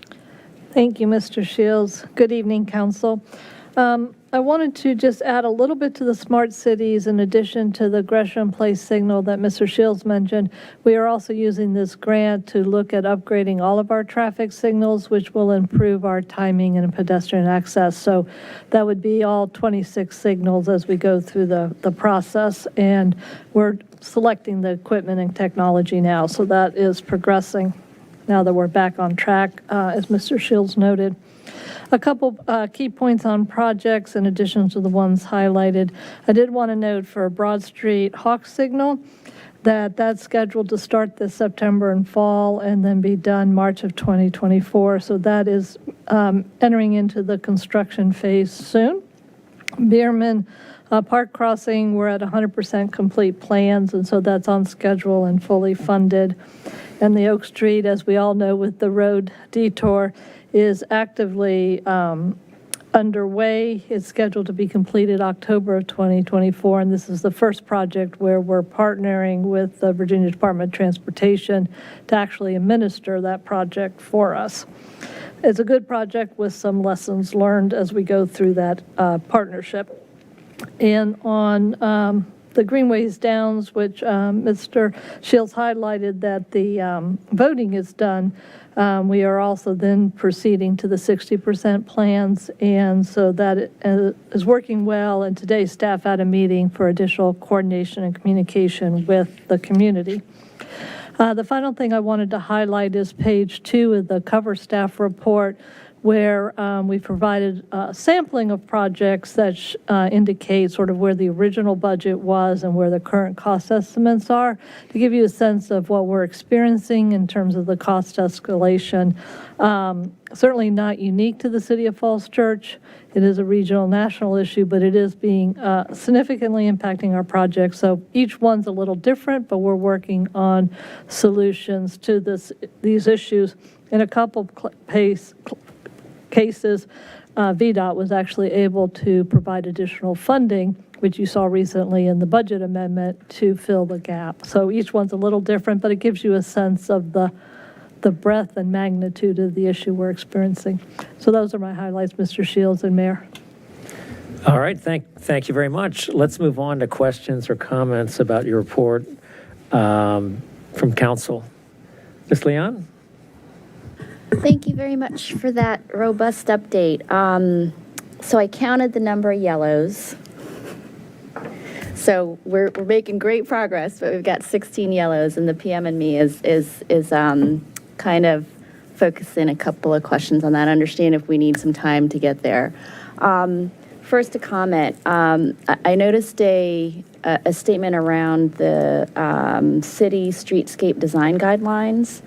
And there was a question posed around whether it was staff or community-based approach. I think my thoughts on there, and I'm open to, to other comments. My input out there is I think it's important to leverage, resident experience and understanding how we can improve that, not just the city. So I ask that we consider, a community-based approach on that one. I don't know if you guys have thoughts on that, right? But around the SIP, the Park Avenue Great Streets project, it's wonderful that we have 60% plans complete, and there's intention for submission of 90% plans anticipated in fall of 2023. I think that it is really important that we communicate with citizens on this before it gets to 90%. So I just want to make sure that we have some communication mechanisms that we update, because it's a big jump, which is great progress, but we just we want to make sure we don't lose people, and we structure that communication. I don't know whether it's via town hall or some sort of blast. So I was concerned about raising awareness on that. All right. So question on the website. Am I understanding this date or am I misinterpreting it? It's page 9. This rollout is rollout for fall 24, given that versus 23, given that your RFP is being developed in the winter of 23. Did I misunderstand that status, Mr. Shields? So for the having a contractor to come on board to help the city update and then manage its website, we are behind schedule on that in terms of getting that RFP out. We do want to work with the council on that RFP and get community input on what the community is expecting in terms of how they access city services online, digitally, then have that in the RFP. So we are behind the schedule that we had laid out earlier last fall. Okay, so the RFP is going out when? So we had scheduled the RFP to go out this spring. We're going to miss that deadline. And so we will circle. That one is a yellow highlight as being behind schedule. So we'll be circling back with council. I think it's probably most likely that the RFP is going to be going out in the fall. Okay.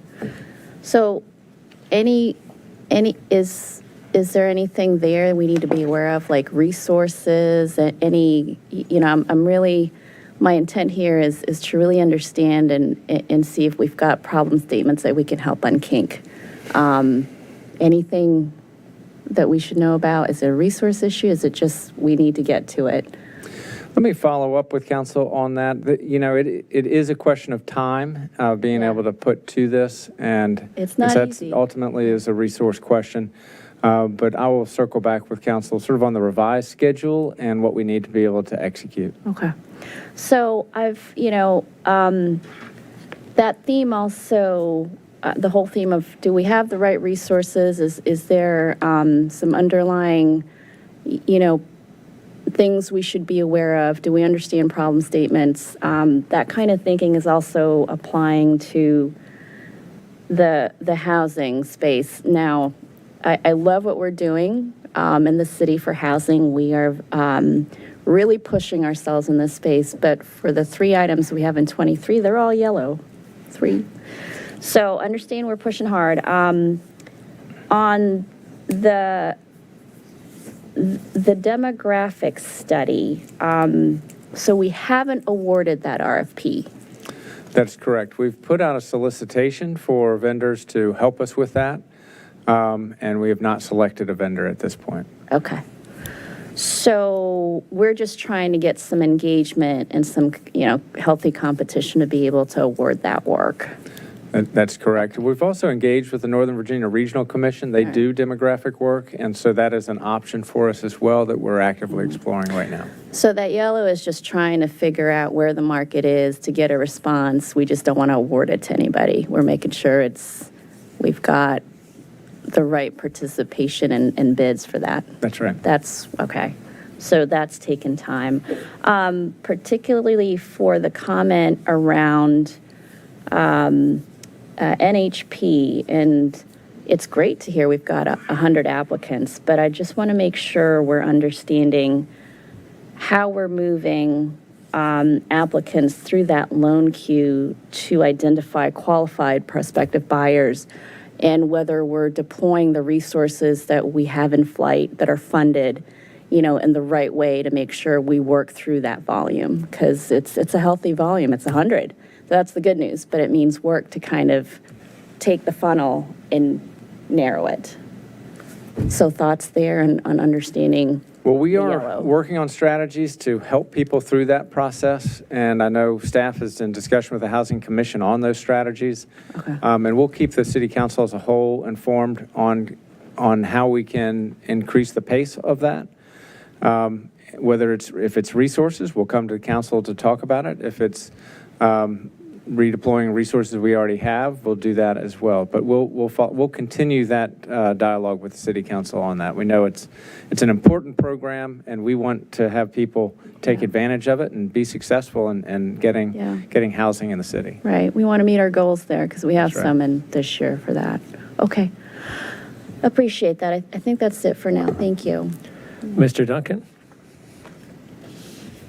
Thank you, Mr. Mayor. Thank you, Wyatt, for that report, particularly all the items on streets, sidewalks, signals. I feel like we're doing 3 to 5, maybe even 10 years worth of work in the next, 12 to 18 months, which is good. We're catching up, and then we're deploying resources, to do good things. I think, as Caroline said, it is a communications opportunity because, folks living around town are kind of getting driven crazy by all the construction, but I feel that they are more tolerant of it if they understand, what the project is, when it begins, how long it's likely to take. I would love to see us commit to some sort of daily communications about the infrastructure project of the day in town through our social media that would sort of put out there in the same way that the schools communicate, what they do day in and day out in their schools newsletter, what we're doing day in and day out to improve conditions and ask folks for their forbearance and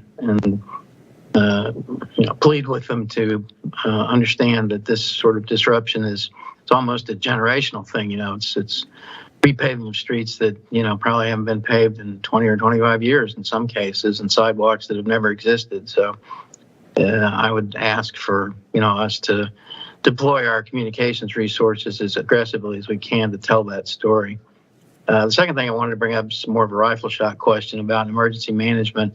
One of the transformers that went down, I think it was the one in Mr. Brown's Park, I read, that one, or maybe it was another transformer that went down, affected the power supply into the Kaiser building.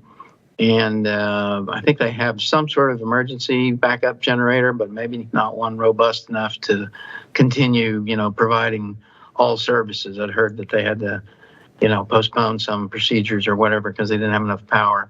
That building is getting on in years, and I just wondered if we could get an update on, where we stand as far as that very important medical facility in town being able to be resilient enough to withstand, a transformer that goes down that's going to be down for maybe 12 or 24 hours until parts can be found to get it fixed. So that's, I guess, a Joe Carter question that maybe he could help us with. Thanks. Thank you. We'll follow up on a conversation with them. And I will just note that Kaiser is listed as one of our critical facilities in the city. And so it has Dominion's, top priority for restoration. But there may be additional things that Kaiser will need to do to be resilient to these types of events. All right, thank you. Let's go to more questions. Ms. Hardy and then Ms. Hiscott. Great. Thank you, Wyatt, for the very comprehensive update. I agree with all the previous colleagues on how ambitious and how broad this work plan is. So appreciate the detailed updates. I'm going to start with a couple of general comments. And the reason why this is, people who know me up here know this is one of my favorite topics that we do every quarter, because as one of the signs shows in the audience, actions mean more than words. And so we can create a bunch of policies, but this is the council's action plan, right? This is how work actually gets done in the city and what we deem our priorities. So it's really important for us to have a good handle of where we are with the various projects, how council can help remove roadblocks. And so on that note, I want to make sure that, kind of similar to Caroline's comment around yellow, is I want to make sure we're not afraid to use red status as well. There's actually only one out of however many items listed are in red. And when I actually read through everything else, we have some projects, for example, the closing of the Virginia Village properties are a year delayed. That is red. We should not be afraid to call it red, because then we can spur kind of the right actions following up on that. And so I would just challenge us on staff to think more critically about what's green, yellow, and red so that we can have the right action cycle coming out of that on to fix the yellow and red. And then we can spend time up here talking about those yellow and red items and not talk about the green items, because those are going well. So that's a general question. I did want to talk about the CIP costs, if we could bring that up. That was the memo that was prefacing all the detailed work plan, because I think that requires some pause, especially as we do the budget amendment, which is, I think, the next item after this. Could staff bring that up, please? It's page 2 of the memo. And Cindy, I understand that this is just really a snapshot of a handful of projects. I assume that we are seeing the sort of cost escalation across the board. Is that correct?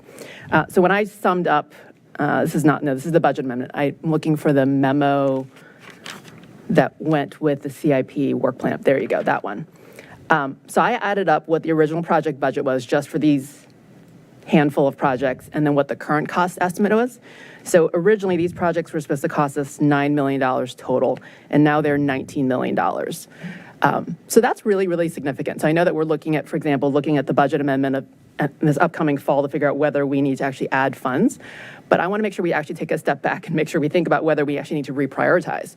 Like if we need to actually add money to each of these projects incrementally, I want to make sure that we are not thinking about or not missing sight of the broader picture of do we actually need to reprioritize some of this, because plugging an $11 million hole is actually really quite large.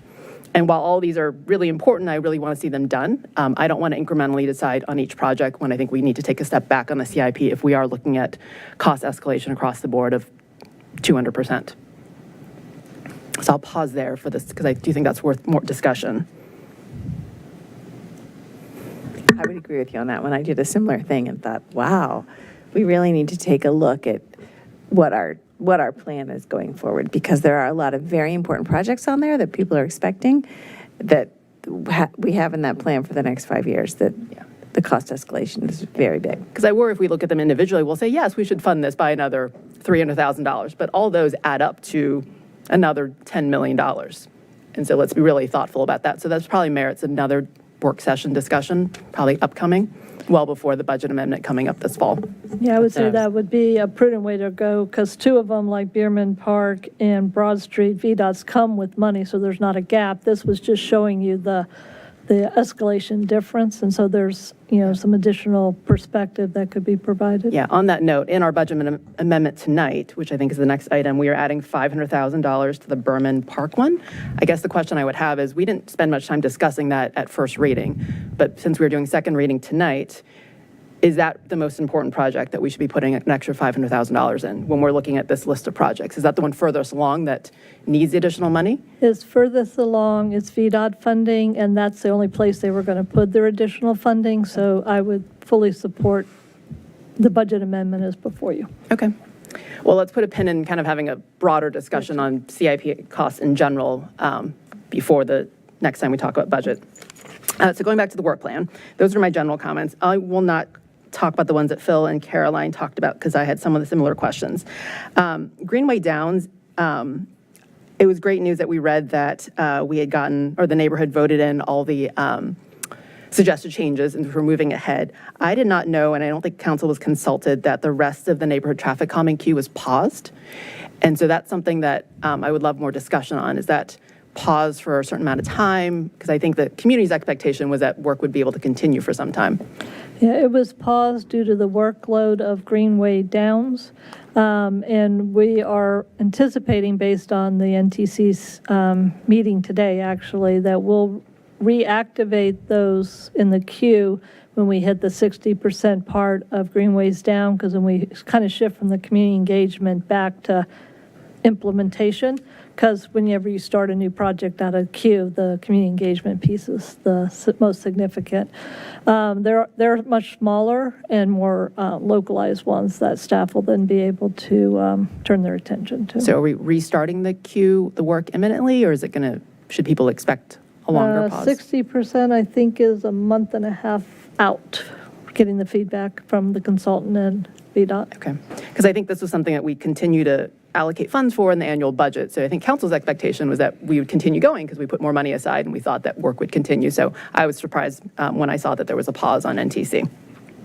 There had been, for a large part of Greenway Downs, actually nothing in the queue, and we're just starting to get some projects again. Great.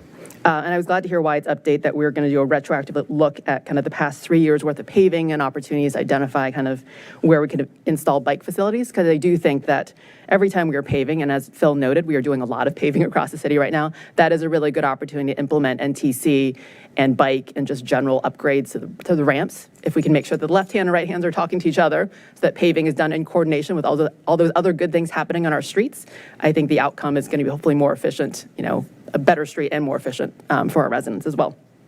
On that note, at the last budget, when we adopted back in May, I had two requests that were what I called strings I had attached to that additional funds we had put towards paving and sidewalks. One was requesting some sort of comprehensive paving schedule that we could put out to the community so people wouldn't be surprised when their streets were going to get paved. And the second is a consolidated sidewalk list.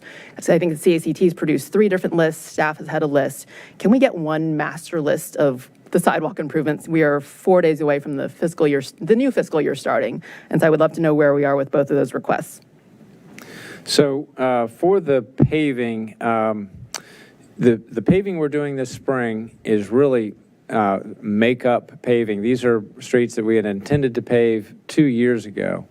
And so the list that you're requesting, we will be sitting down together with DPW and our planning staff to go through the paving plan, all the other facilities, traffic calming or bike facilities that would go with that paving, and we'll come back to council with that report. We'll also provide that to the CACT just so people can sort of see the roadmap ahead in terms of where based on condition of streets, where we're intending to pave over the next 3 to 5 years.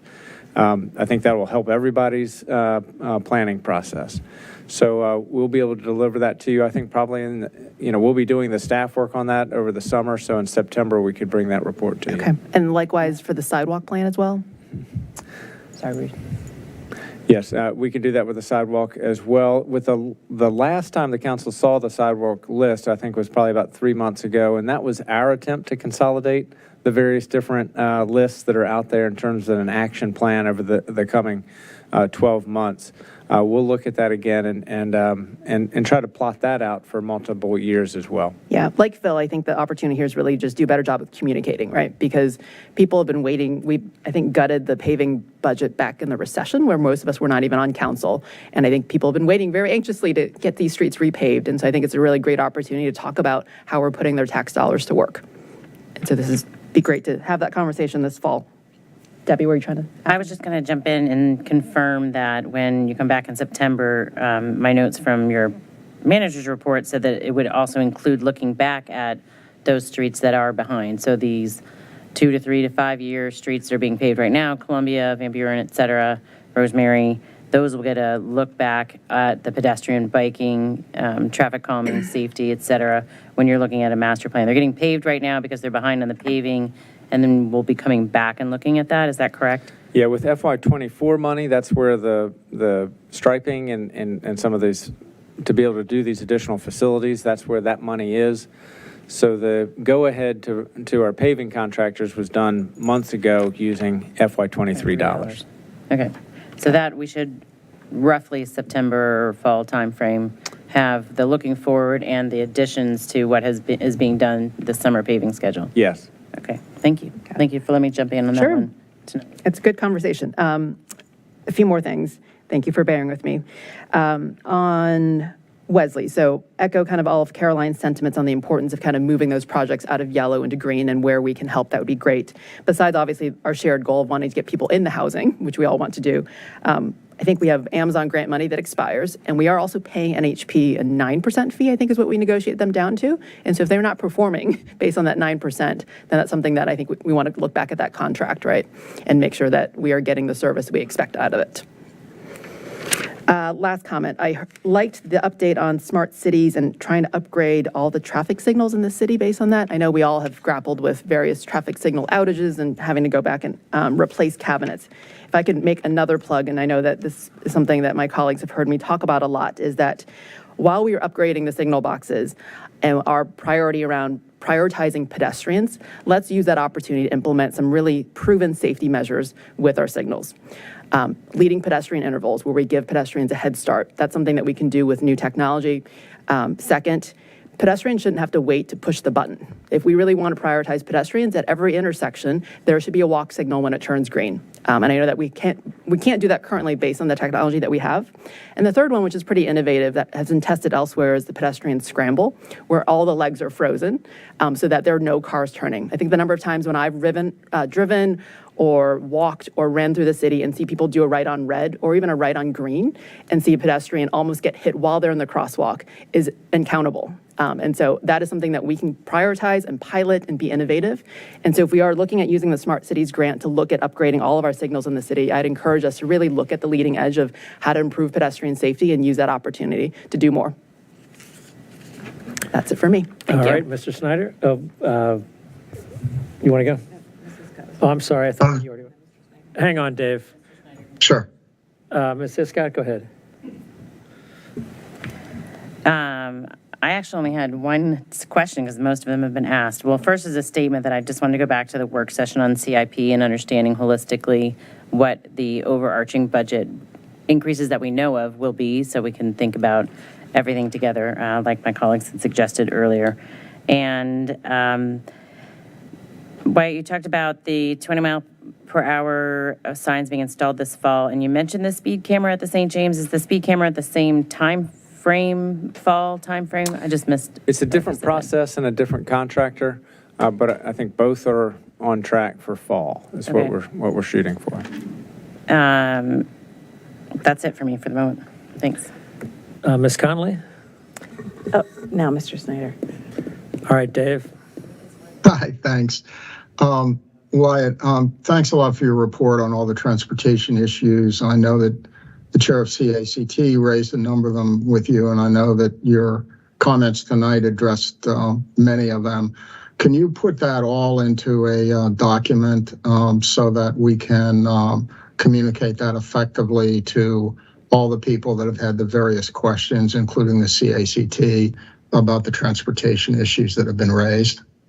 Yes, I'd be happy to. That'd be great. I think that would go a long way toward responding to a lot of the questions. Thanks very much. Ms. Connolly? All right. I'll go quickly here. I think I'm the last person to comment on this. I just want to echo my colleagues' thoughts on the breadth and depth of this. There's so much in here, and I really appreciate that. One of the things that's really important about the work plan is that it's a way for our boards and commissions and our staff and the city council to all be rowing in the same direction.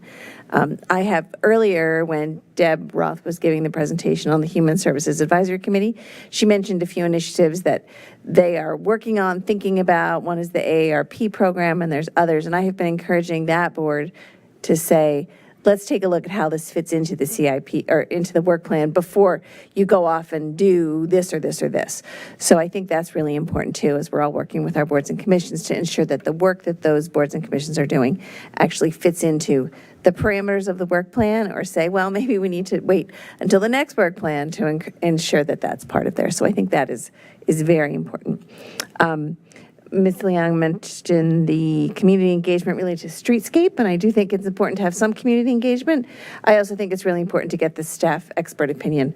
I don't want to have a vote from citizens, but indeed, I feel like we do need to hear from the Human Services Advisory Committee regarding accessibility, safety of brick sidewalks, and those kind of things. So if we look at the streetscape, we don't need to do the entire streetscape, but we definitely need to take a look at those brick sidewalks and other accessibility pieces.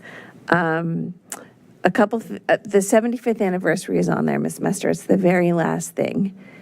And I know there are many other things that have come in front, but we're headed up really close to the 75th anniversary now. So I just want to make sure that those plans are underway and we'll begin to see some things. Yes, we have received the responses to the RFP that we put out for logo and marketing facilitation. So that's under review this week.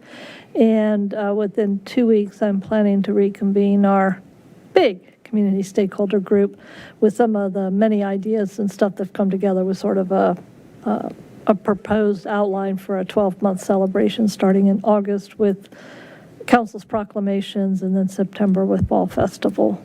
Great. Which will include coordination with a lot of community members. Right. A lot of community members are interested and ready and keep asking, what's going to happen next? When are we going to do something? Now that the community survey is done and out, yes. Susan and I are moving to the 75th running parallel, and of course the website piece that you spoke of earlier. That's great.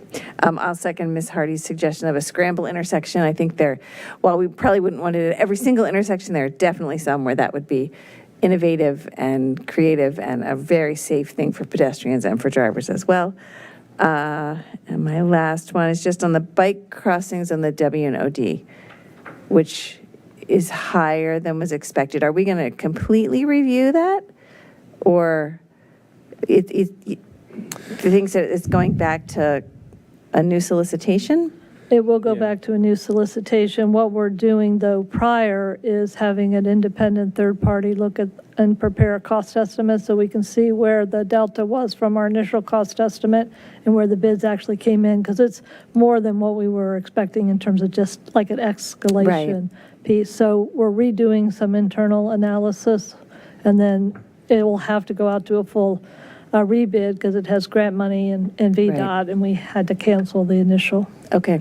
And my question on that one then is the paving, is it brick pavers or is it asphalt that looks like brick? And does that have a bearing on the price? I will have to look back at the scope. That's that one I'm not. stamped concrete. It's stamped concrete? Okay. Yeah. So that wouldn't reduce the price then, But that's a big cost item of it, not Right. having that across the street. But we wanted to have a very different texture for the Yes. street, for the W&D. That was one of the main drivers of the project. right, so that will probably remain in the new cost estimate, I would think. Okay. And Yeah, right now we're doing the cost estimate as originally scoped so we could compare apples to apples to see where the bigger issues were. That's great. And then there are some signs around the city that are covered up, that are detour signs, kind of on this side of town. Do we know what they're for? People have been asking me that question too, and I thought they might be for these W&OD crossings, but clearly not. Not for our crossings, but it was related to a W&OD project, but I'd have to confirm with Public Works why they got recovered back up. Okay. Thank you.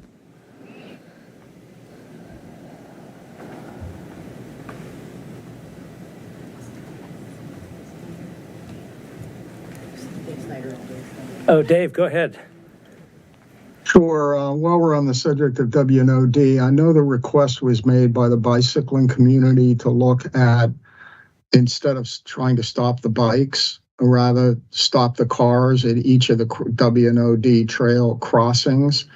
Right now, it's very confusing for car drivers, and the bicycle community doesn't like the fact that they have to stop and the cars don't.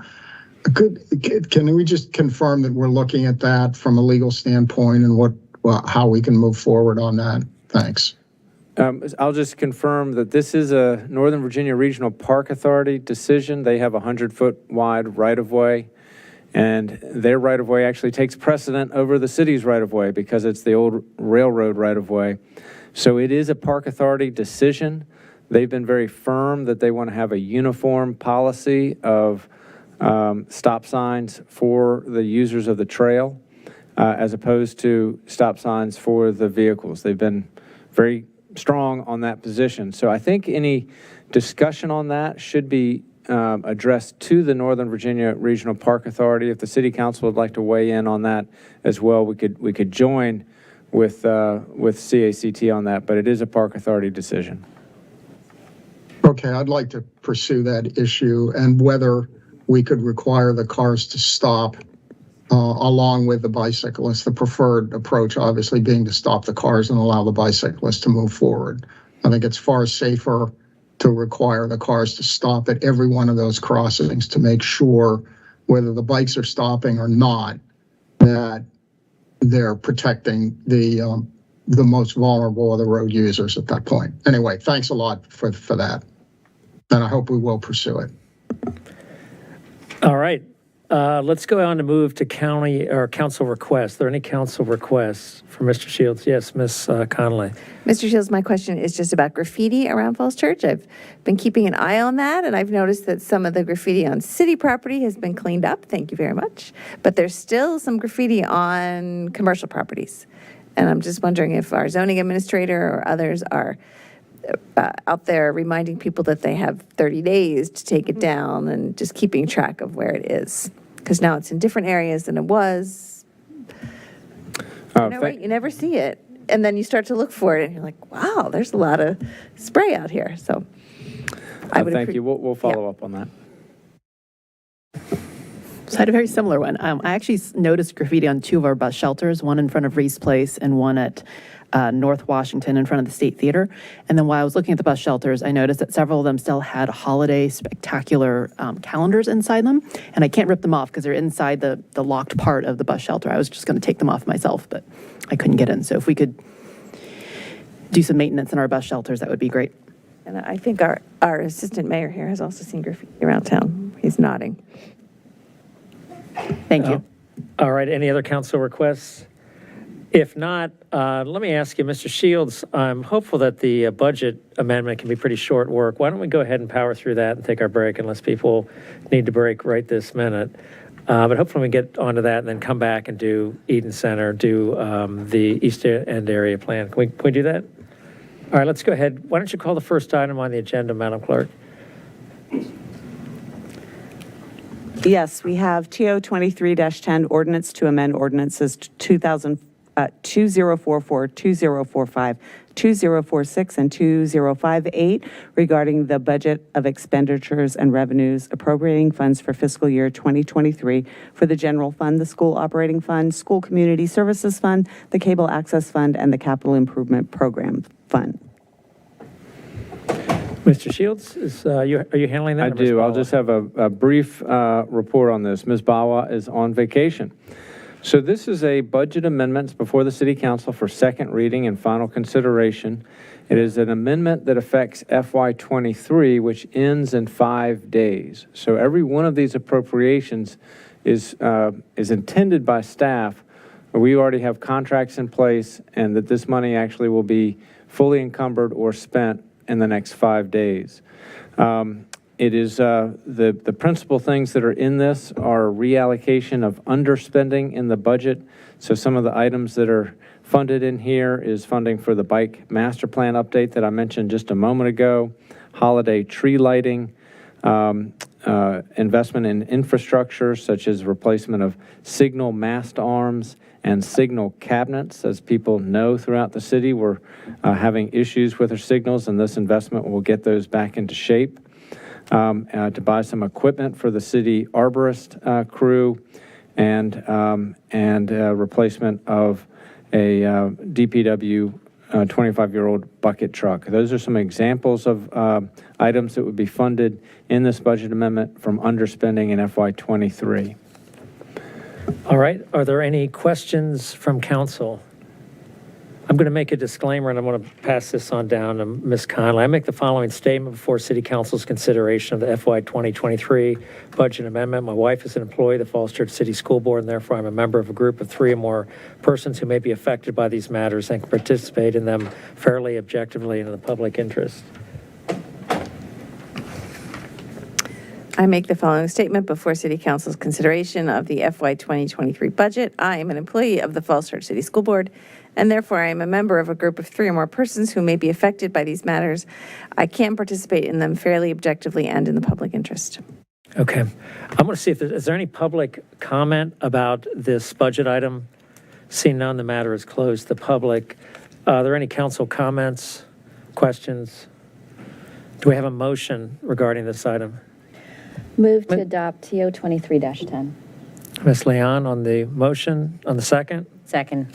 Ms. Hiscott? Madam Clerk? Ms. Conley? Yes. Mr. Oh, yes. Duncan? Yes. Ms. Hardy? Yes. Ms. Leon? Yes. Ms. Shantz Hiscott? Yes. Mr. Snyder? Yes. And Mayor Charter? Yes. Motion carries 7-0. Thank you. Okay, we're going to take that short break that I talked about earlier. When we come back, we're going to do the East End area plan. And so we'll be moving on in that, but just give us about 5 to 10 minutes. We'll reconvene. We're going to take a recess right now. Our assistant is going to do that. We're in recess. Just want to know, Dave Snyder may have just cast the latest vote in the history.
just a moment. If you'd be so kind as to take your seats, we will shortly be starting the remainder of our hearing. We're going to be doing the East End area plan. And so if you'd be so kind as to take your seats, and we will go ahead and be gavelled back in. We are now in session. Here we go. All right. Very good. So we are back in session. We're ready to move on to the next order of business, which is the East End small area plan. Mr. Shields, I don't know if you have any precatory remarks or introductory remarks? May I read the item? Oh, yes, of course. Sorry. Yes, and this is public hearing for TR 23-15, resolution to adopt the East End Small Area Plan as a guiding document in decision-making for planning, zoning, and development review, capital improvements, city regulations, and policies. All right. Well, I'll ask again, Mr. Shields, any introductory remarks you'd like to make? I'll just be very brief, and I'll turn it over to our chief planner for the East End Area Plan, Emily Bazemore. But if I could just start by thanking the community for the deep engagement on this plan. I think this is one of the best small area plan engagement processes that we've ever had. The Eden Center is such an important part. It is such a powerful part of the heart and soul of this larger region and the City of Falls Church. And I think our planning staff really engaged in ways that we haven't before. And so I want to thank Emily Bazemore for leading this effort. She was joined by Cameron Garris, who's in the back row, Zoe LaRive, and they both spent many hours at the Eden Center in great conversation with many of the people who are in the room tonight and many more who are participating virtually. So I just want to thank everybody who's been involved in this planning session. The recommendation, the staff recommendation tonight is to hold a public hearing, which we've already gotten a lot of comment on tonight, and then adoption of the East End Area Plan. Our view of this is this would be a great platform and a great start for continuing the ideas and the concepts that are laid out in this plan. We look forward to doing that. Ms. Bazemore. Thank you so much. Good evening, Council. Nice to see you all. Tonight, City Council is requested to adopt the East End Small Area Plan. This is one of a series of small area plans the city has adopted over the past decade and is intended to provide an area-specific framework for reinvestment in the East End Seven Corners area that supports and builds upon the guidelines established in the city's comprehensive plan. The East End Small Area Plan has been developed with extensive public input and is now before the City Council for a public hearing and final consideration. A recommendation: staff recommends adoption of the East End Small Area Plan. During its regular meeting on June 7th of 2023, the Planning Commission recommended approval of the draft plan. Their motion is copied below, and it's included in the community engagement appendix of the draft plan. Updates since May 22nd of 2023. This was when you all last reviewed the plan in a City Council work session. There are comments that are summarized in tables throughout the staff report from Planning Commission, City Council, Viet Place Collective, Capital Commercial Properties, and the City Attorney. This Planning Commission made a positive recommendation to endorse the East End Small Area Plan on June 7th, 2023. Their motion passed 6-1.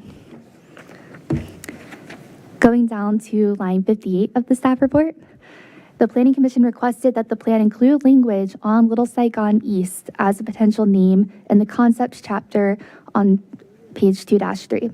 The plan has been updated to reflect this. The plan also includes that language on page 4-11 regarding Little Saigon East as a potential name, given significant community support for that name.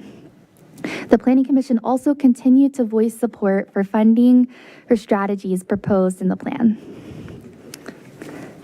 Moving on to page 4 of the staff report, I just want to highlight the legal section of the table.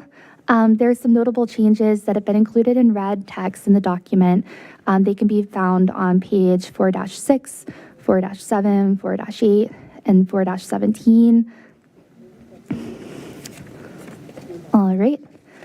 And now I'm going to hop over to line 83 of the staff report. I just want to provide some quick background information on the small area planning process.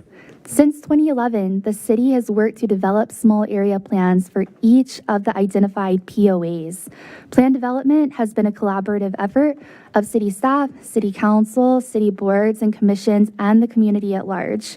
The city has adopted 5 area plans to date: North Washington Street in 2012, South Washington Street in 2013, the Downtown Small Area Plan in 2014, West Broad Street in 2016, and the West End most recently in 2020.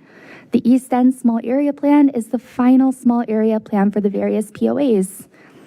And right here you can see a map of all the different POAs. All right, and now I'm going to move on to page 8, specifically line 138. I'd like to present the draft vision statement for the East End Small Area Plan. Within the bounds of the East End are the Eden Center, 24-hour fitness, BJ's Wholesale, public storage, and more. The vision statement reads, "The heart of the East End is the Eden Center, a Vietnamese cultural hub that serves as another home to many. The Vietnamese culture is celebrated through placekeeping, preservation of businesses, and the establishment of a cultural district. Transportation investments put people first by prioritizing connectivity and accessibility. Green spaces provide opportunities for community members to gather, recreate, or relax. A green approach to infrastructure building and site design support the environmental sustainability of the area for future generations. Nearby housing affordability is preserved as complementary new commercial and residential development responsibly occurs within the East End. Equitable planning is at the forefront of reinvestments." The draft goals for the plan are the following. Number 1, preserve and promote the Vietnamese cultural identity of the Eden Center. Honor Vietnamese heritage through culturally respectful design and placekeeping.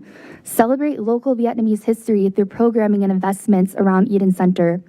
Uplift the people and the culture by prioritizing the values of diversity, equity, and inclusion.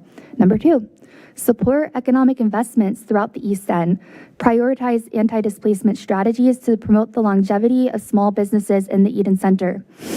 Invest in the East End to create and maintain consistent economic activity. Number 3, enhance multimodal mobility and accessibility throughout the East End. Invest in safe connections to ensure equitable, safe travel opportunities amongst pedestrians, cyclists, transit users, and personal vehicles. Number 4, activate public spaces to create community connections. Strengthen the sense of community in the East End by providing spaces for the public to enjoy and gather. Incorporate green spaces to blend nature into the urban environment.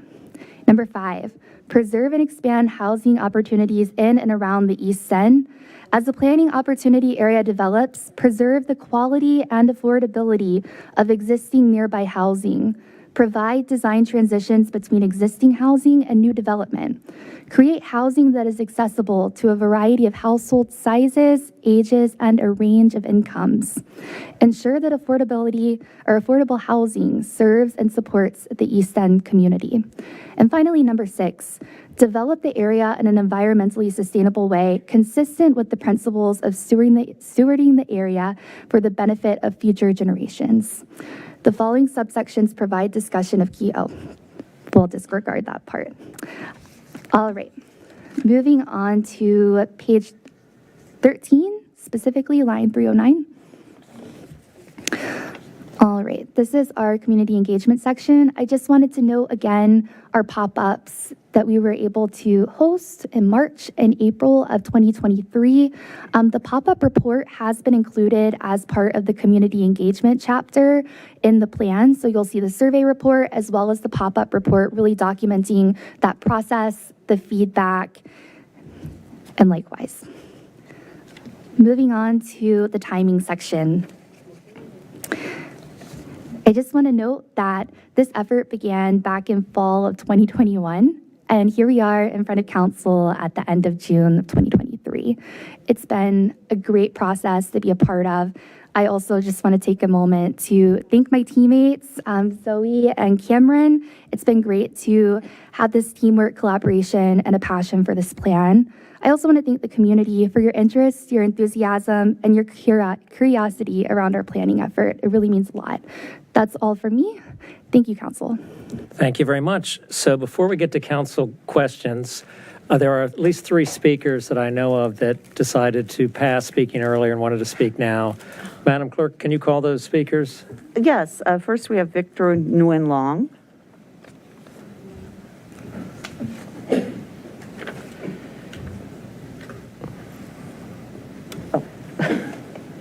Thank you. Myself. Dear Mayor Tarter, Vice Mayor Hardy, esteemed City of Falls Church Council members, Planning Commission, and planners, my name is Victor Nguyen Long. I was born and raised in Arlington and grew up going to Eden Center, like many of the other people that have spoken before me. And I'm old enough to remember the first time the Vietnamese community was displaced from Little Saigon and Clarendon, and when CVS, Chipotle, and Urban Outfitters took over Chinatown in D.C. While I am a core organizer with the Viet Place Collective, today I speak as a proud but concerned Vietnamese American. I'll start by saying thank you to you all for making what I believe is a good faith effort at an equitable approach to the small area planning process. Zoe, Emily, Cameron, I've genuinely enjoyed getting to know you professionally. Though it may, and thank you everybody for the crash course in municipal government. It's been eye-opening in so many ways. Though it may have started out differently, we hope at the very least you've learned more about who we are, our resilience, our grit, and the tremendous economic and cultural value the Vietnamese community brings to the City of Falls Church day in, day out. And I hope you now at least have a favorite business or two at Eden Center. I look at the SAP process as the start of a dialogue, so let's keep this party going.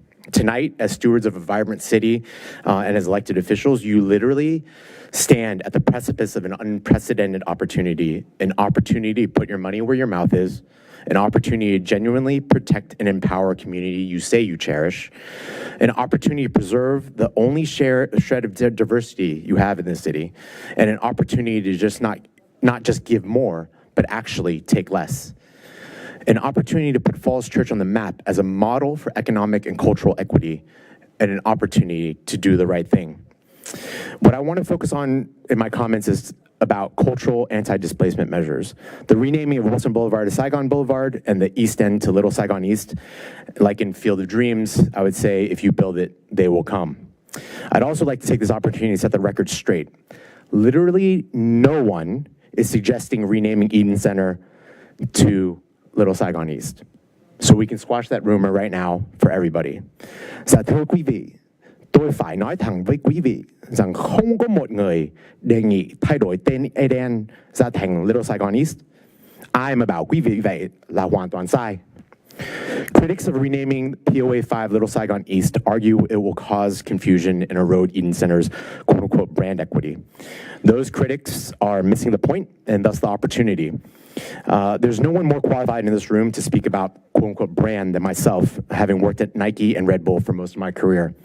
I'd argue that renaming the area Little Saigon East will only raise Eden Center's profile and create a more vibrant, prosperous, and equitable district for the City of Falls Church.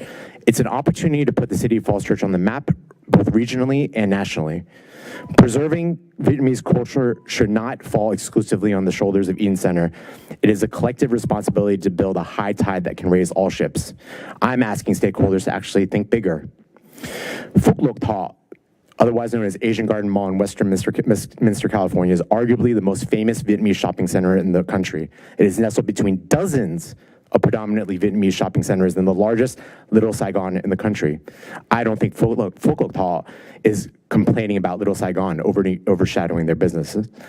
In fact, advocating for renaming the areas surrounding Eden Center Little Saigon East could be a resounding statement that says your political will cannot be bent by corporate interests, and show how putting people first can actually be a force multiplier to economic growth. If I'm Arlington or Fairfax, I have pretty little interest in helping you market a shopping center, just like City of the Falls Church has no incentive to market Ballston or Tysons. But you've got my attention if you want me to market a regional tourist destination called Little Saigon East. As a reminder, East End is a totally made-up designation. If you can bring yourself to call it the East End, there's no reason to believe you can't name it Little Saigon East, which would not only honor the contributions of Vietnamese community of the region, but also create a regional and national marketing opportunity to actually put the little city on the national stage alongside the other better known Little Saigons across the country. The last thing I'll say is when it comes to political will, every decision is just that, a decision. a decision that should reflect public will, a decision that falls on your shoulders as elected officials. It's the difference between uttering a yes or a no. It may just be one word or one syllable, but it could mean protecting the legacy of a community and culture you say you cherish for future generations. And I look forward to using the passage of the SAP tonight as a starting point to a more fruitful, constructive, and equitable working relationship between the Vietnamese community, the City of Falls Church, Capital Commercial Properties, and future stakeholders. Thank you. Thank you. And if you could, just for everyone's benefit, that noise means your 3 minutes is up. So if you'd be so kind, there it goes again. If you'd be so kind as to keep your comments to 3 minutes, then everyone has a chance to speak, and the hearing's over at a reasonable hour. Please call our next speaker, Madam Clerk. Yes, we have Hoi Nam Nguyen.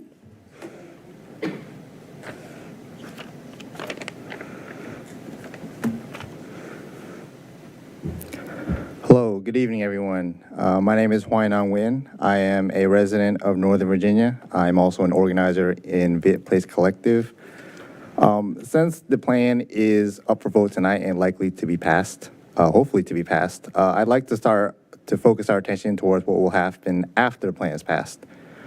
I know this plan cannot name a cultural overlay district, but I would like for, in the next few months, the process to begin where we start researching names and we start getting community input on a new name for a cultural overlay district. Personally, I strongly support a Little Saigon name. However, I know that I'm only one voice in the community. I hope that you take the time to go out and reach out to the community to find out what their ideas are and what they feel would be an appropriate name to represent this region. You've set a great precedent with the outreach that you've done as part of the East End Small Area Plan with the pop-ups at Eden Center, and I hope that continues in the future, where you, again, go out into the community, speak with them, and talk to the people who will be most affected and find out what they feel would be an appropriate name and what they feel would be the best way to represent them as part of, as a name for the Cultural Overlay District. The second thing I'd like to advocate for is for a community outreach position. I know that, again, the Small Area Plan does not set a budget, and I know your budget process doesn't start until later this year or early next year. So I hope that when you put together your budget and when you start listing your priorities, that one of them is a community outreach position, one that includes someone who can speak all the languages affected, such as Vietnamese or Spanish. I also know that as council members, after the election and in the new year, you will have a chance to put together a new work plan. And I hope in your work plan that you put an emphasis on a community outreach position as well.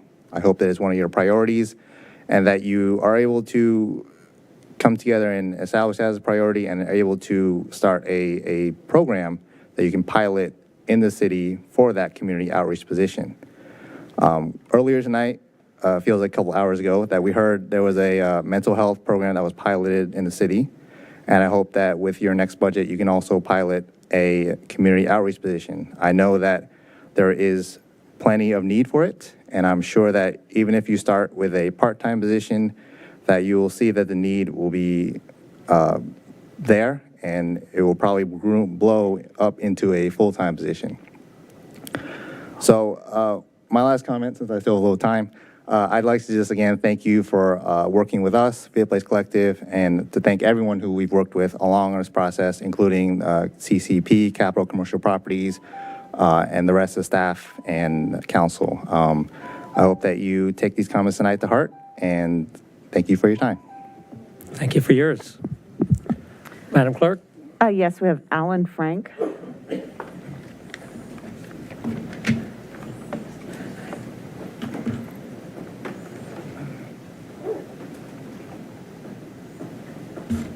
Thank you. Good evening. I'm Alan Frank for Eden Center. We all cherish the same thing, and I want to make that clear. We have a couple of differences of opinion, but in that lengthy plan that the planning staff worked so hard on, there are just a couple of differences of opinion. I've heard the word Eden is a treasure. I've heard it's a gem. I've heard all that tonight, that it's famous worldwide. All that is true.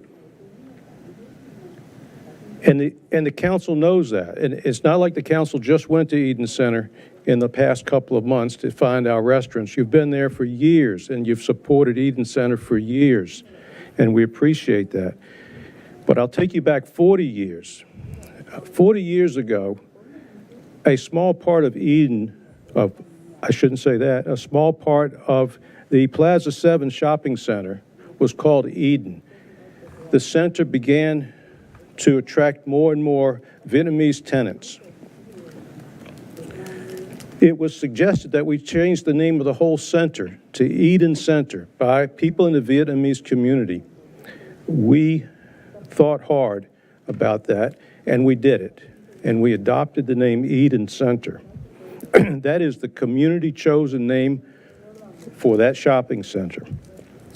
Now, back then in the 1980s, if the community had said, let's name it Little Saigon, we probably would have done that. But now 40 years have passed, Eden Center has become well-known everywhere. And what I think is that the community in the 1980s wanted to differentiate themselves from all the other Little Saigons that were in the U.S., mainly in Orange County, but elsewhere as well. And I've been to most of them. They're different. And Eden Center is different. It is a treasure. It's a gem. And it's different from every other place that they call Little Saigon. Now, it's a good thing. You know, it's a good thing for the landlord. It's a good thing for the tenants. It's a good thing for the community, Vietnamese and non-Vietnamese. I don't see why we have to mess around with a good thing. It's worked for 40 years. We've worked hard on it every day with the community, with I don't know how many different community groups, to hold events. We hold a federal trademark for the name. If anybody tried to open an Eden Center somewhere else, we'd file a lawsuit because it's a special name. But we have other tenants as well that aren't Vietnamese. They are Korean and Thai. You can continue, Alan. Thank you. They're Chinese. In fact, I don't think people realize this, but 40% of the square footage at Eden Center is non-Vietnamese. 40%. Now, that, you say that calling the area or Little Saigon is not the same as renaming Eden Center, but we're talking about the same piece of land. So I think that's not really right. And if we're going to market something, we need to market it under one name. We need to attract tenants there under one name, and it's got to be Eden Center located in the City of Falls Church. I'm going to talk about displacement for a moment. We tend to offer long leases with multiple options to tenants. Most of our leases can be extended at least 25 years from now. There's no danger of redevelopment. We can't do it. Our hands are tied. We tied our own hands with our leases with the tenants. Between now and then, whenever redevelopment happens, and I'll say that's eternity, but I know maybe it will happen one day, we need to run our shopping center. And we've done it successfully. We've done it in a way that it has become a gem. And that's how we intend to continue to do it. But if redevelopment happens, I understand it has to be dealt with, displacement has to be dealt with fairly, equitably, along with every other tenant, every other business in the city equally. Our business, yes, it's different, but we're all businesses in the city. We all pay taxes. All the tenants in the city need to be treated fairly in the event of displacement. But between now and displacement, the businesses have to run their own shopping centers. And there's a part of the plan that's before you that suggests that the displacement measures would control things between now and time of redevelopment. Now, that, I think, is totally illegal, in fact. The landlord-tenant laws that exist control. So through the Chamber of Commerce, I have personally helped write a lengthy tenant displacement manual. I've helped it along with other people in the Legislative Committee, and we think it's an excellent product that can help any tenant that gets displaced. The city as well can help tenants in ways other than giving money. They can offer expedited permitting, they can waive fees, they have an office of economic development, and they can help people find new locations within the city. So there's plenty that can be done. The issue of allocating money is difficult, and if the city ends up wanting to do that, it will raise taxes. It's just a decision that the city has to make, but it should be not just for Eden Center, it should be across the board. I have a couple quick things, if I know I'm way over. Yeah, if you can't start to wrap up, but we understand you have a special role here as a representative It's of the owner. Wilson Boulevard. Quickly, please don't put in a plan that it should be narrower. It's the oxygen for Eden Center. We can't make it 3 lanes. If I had my way, I'd make it 8. We have Saigon Boulevard, another street. Here's our sign. This was approved by this council about 15 years ago. The signs got old. One of them maybe was stolen. We're putting these back up along Wilson Boulevard because we agreed with the city 15 years ago that it should be Saigon Boulevard. So, again, we have a place that's successful for everybody. We just want to keep a good thing going as long as possible, forever, I like to say. Enough panic has already been spread among the Vietnamese community about redevelopment. We've had enough. We hear it every day. I hear Eden Center is closing. Well, it's not. I'll say it one more time. We're not going to redevelop. Our only plan is to run the city, run the center rather, improve it, beautify it, improve public facilities, work with the community, make a big mural that we're already talking about doing. We're studying expansion of public spaces as well.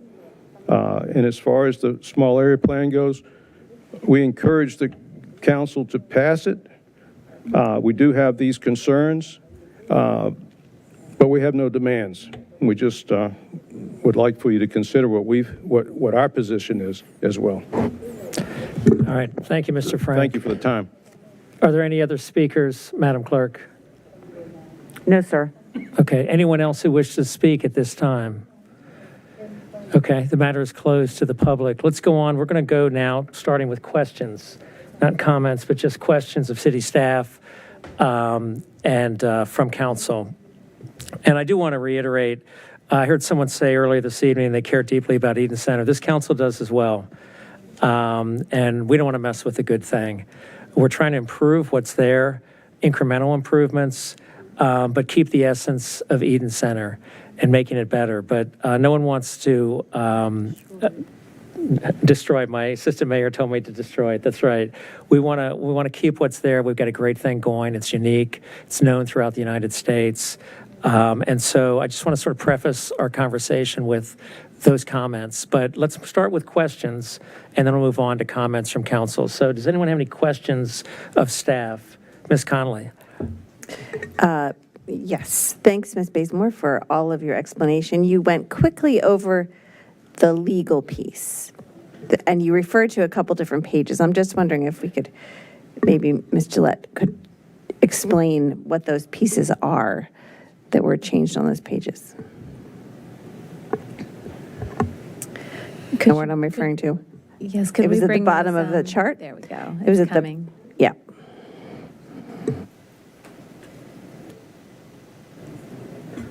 What page do you need? It's in the staff report. It's 4-6, 4-7. Right, there Primarily. we go. There you go.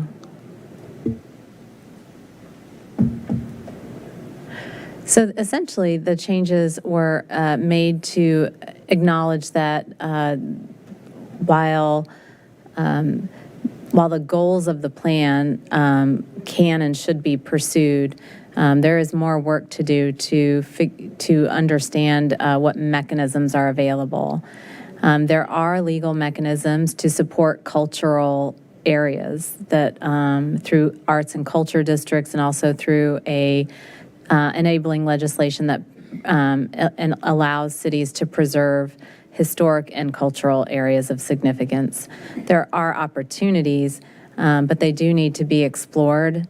There are also opportunities for community development authorities to fund infrastructure. There's a menu, I suppose, is a good way to say it. And those options need to be brought back before council so that informed decisions can be made on the approach to implement the goals of the plan. The idea that we could give money as a city directly to particular tenants or particular property owners, that is probably not allowed. We would have to find other mechanisms to provide the kind of support that would be needed in order to implement some anti-displacement ideas. And so that was, at a high level, generally what was changed in this iteration and the legal aspects of that plan. Thanks. Other questions? Questions for staff? Ms. Hardy? Thanks. Could we bring up the map of the POA? Because I think that's the other point that seems to be either misunderstood or confused. So as proposed right now, the small area plan proposes starting a different process to consider renaming the entire POA. That includes Eden Center, but obviously is also including Fort Zachary Taylor Park, Roosevelt Towers, the other properties nearby, correct? We have not set the bounds of that district with the plan. It's assuming that it would start with the Eden Center area and immediately the area adjacent, but that's not something that we have set with this plan.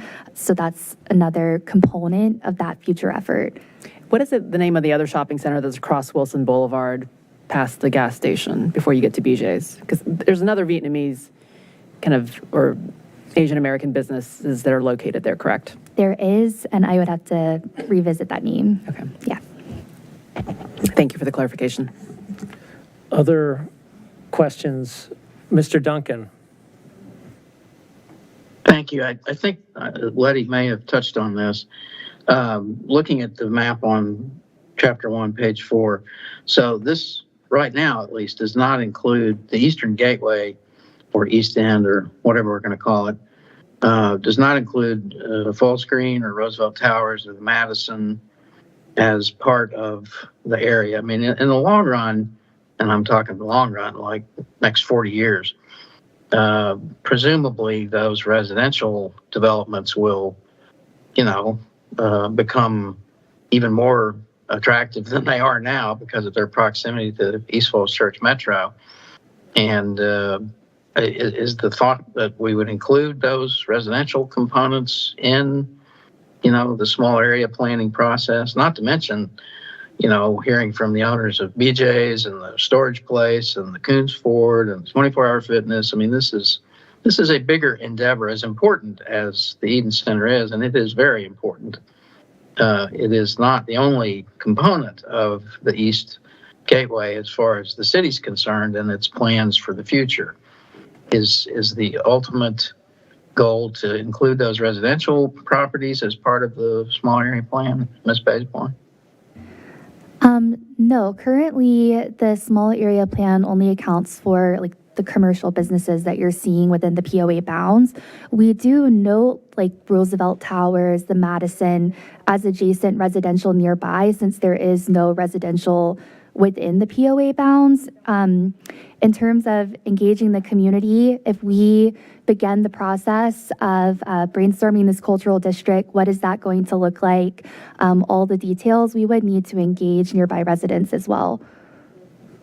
Okay, yeah, I remember one of the earlier events, we had some residents from Madison and Roosevelt, I think, come and, express interest, of course, in what we were talking about. So I would, as we go forward, and I hope we do go forward, I would encourage the dialogue to include them because, they're part of the neighborhood too.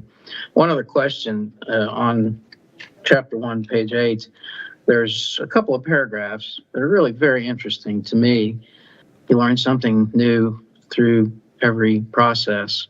African American history paragraphs, which, just to summarize quickly, basically tell me that we could just as well call this, Greater Tenor Hill. I mean, the Foote family were major landholders in that area until, the early 20th century, basically, or late 1800s at least, when the land, they lost control of the land because of failure to pay taxes, which sounds suspicious to me. It sounds like something was going on. That was a time when, African American rights were not respected as much as they should have been. And I just wonder, is there more depth to that story? I mean, is there more? If we're going to have a cultural district, I want to include, every culture, and maybe there are cultures, before African American ownership that should be recognized and noted. I mean, this is a component of the city's history that is often not told. I'm glad that there's a couple of paragraphs there that speak to that, but as we discuss what we're going to call this area, I would like the conversation to include some involvement by the Tenor Hill Foundation and, a cultural awareness that includes that part of the history of this land. Thank you, Mr. Duncan. So if anyone doesn't, no one else has any questions, I got a couple for staff, and that could be Wyatt, it could be, Emily. How about coordination with Arlington and Fairfax? Some of the things we're talking about really involve kind of a regional approach, right? We're not going to change bike lanes for ourselves for 500 yards. We need to talk to Fairfax and Arlington. What have they been approached, and if so, what have those conversations been? Arlington County and Fairfax County were part of our stakeholders meeting, planners from their teams back in 2021. That was our first meeting with staff from adjacent jurisdictions. We also have received a letter of support from Arlington County. They've reviewed the plan. They're supportive of the various strategies within the plan. Fairfax County has also had the opportunity to review. We have not received any direct comments from Fairfax County in terms of the plan. Got it. Okay.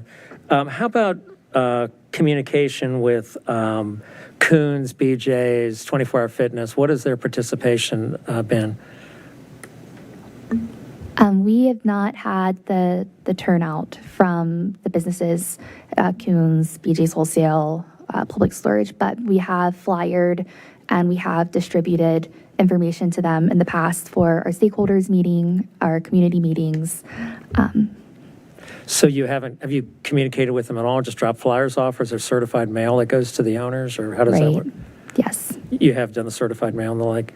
Yeah, well, we haven't distributed letters to them, but we have done the flyer approach. For the stakeholders meeting, we did certified mail, but not for community meeting number 1 and 2. Okay. In terms of things like, it sort of goes back to the coordination, like bike lanes, sidewalk widths, things like that, have you gotten that much into things, or is it just kind of generic, like, hey, this is our plan, what do you think? Or has there actually been any real discussion about, how can we make transportation better at this community, for this center, for this area, which frankly, I think transportation is weak there. Your sidewalks, your crosswalks, I think could be improved and made safer for people. Any feedback on that?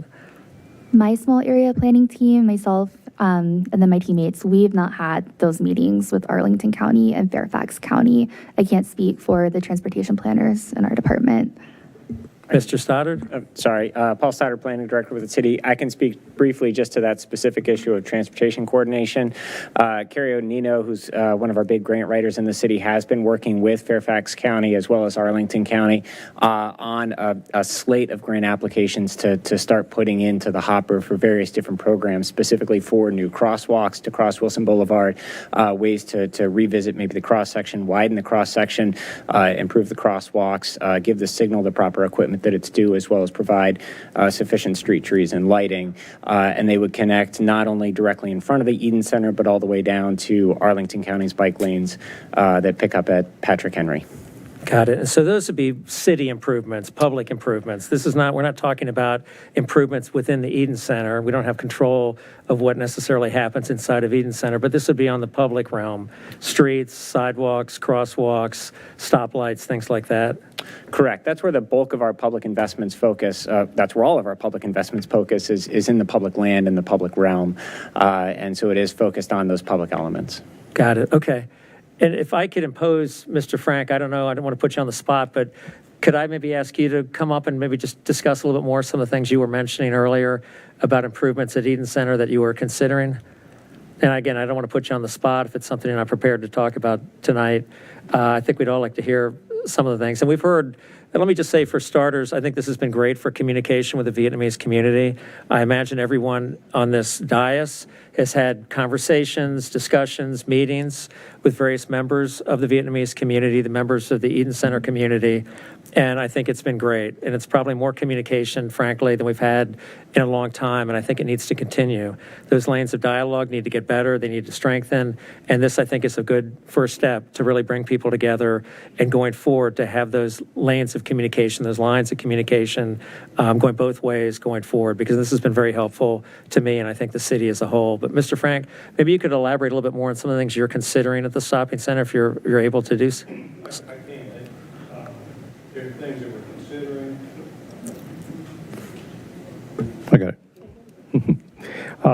And things that we are doing. So as far as doing, we've had difficulty getting contractors over the last couple of years, but we finally have someone working on public areas within the center, fixing bathrooms, making them better, and all that sort of thing, improvements. It's been a chore to get workers for that, but we have it now. We are considering enlarging the outdoor plaza where the fountain is. If we can give up a couple parking spaces or something like that to make it bigger, so maybe there could be room for music or speakers. It's a little bit cramped right now. We just repaved a lot of the parking lot. We replaced, I think, 200 and some feet of drain lines within the center in the past year. It's an older place, so we have to keep doing that, just like the city does with its streets that get old and its water lines, et cetera. We have to keep doing that. And so we have plans to continue to fix the infrastructure. We'll never stop. It just, it's something that we just have to keep doing. I can't think off the top of my head what else we're doing, but it's a day-to-day thing. We're there every day. And we have full staff, and we have phone calls from tenants that say, "Hey, how about this or that?" And we react to that. We have phone calls from people who aren't tenants, and they suggest that some things good, some things bad, but we take them all down. And anybody in this room has something to say, they know where we are. We'd be glad to talk.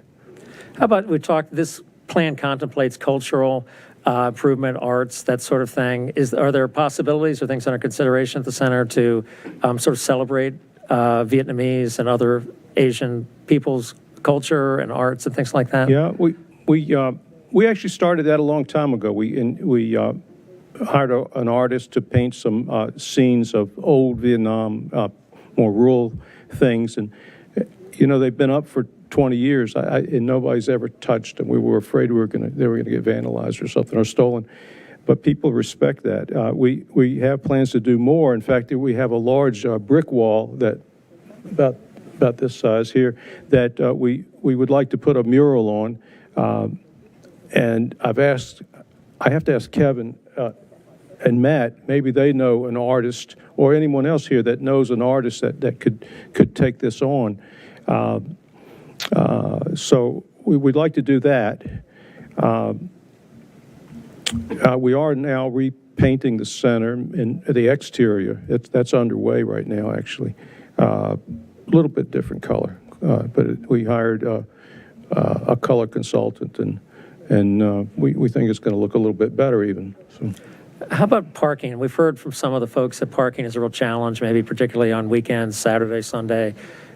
Any thoughts on how that might be improved? Yeah, I mean, on one hand, I'm glad it's a challenge, but only because it's just so popular.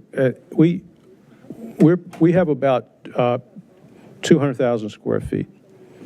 At 4 per thousand, that's 800 required spaces, approximately. It's really 7-something.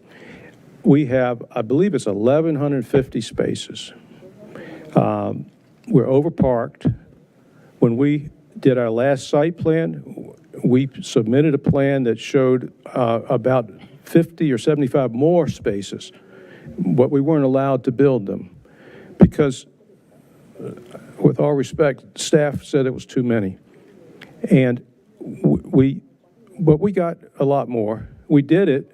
We increased our parking by reducing the square footage of our building by 33,000 square feet, which was a huge financial expense for us, a permanent financial expense that we will not ever be getting rent again from that 33,000 square feet. But we increased parking by doing so, and it was worth it. So that affects bottom line every year as far as the business side of things. The parking lot can't get any bigger, I don't think, without structures. And about 10 years ago, we hired Walker Parking Consultants. And as far as I know, they're the best in the business.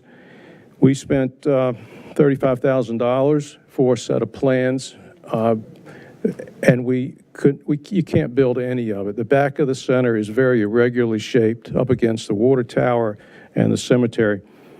The front of the center would accommodate a nice large garage, but we would have to close the parking lot down for maybe 2 years to get this thing built. At the end of 2 years, we wouldn't have any tenants.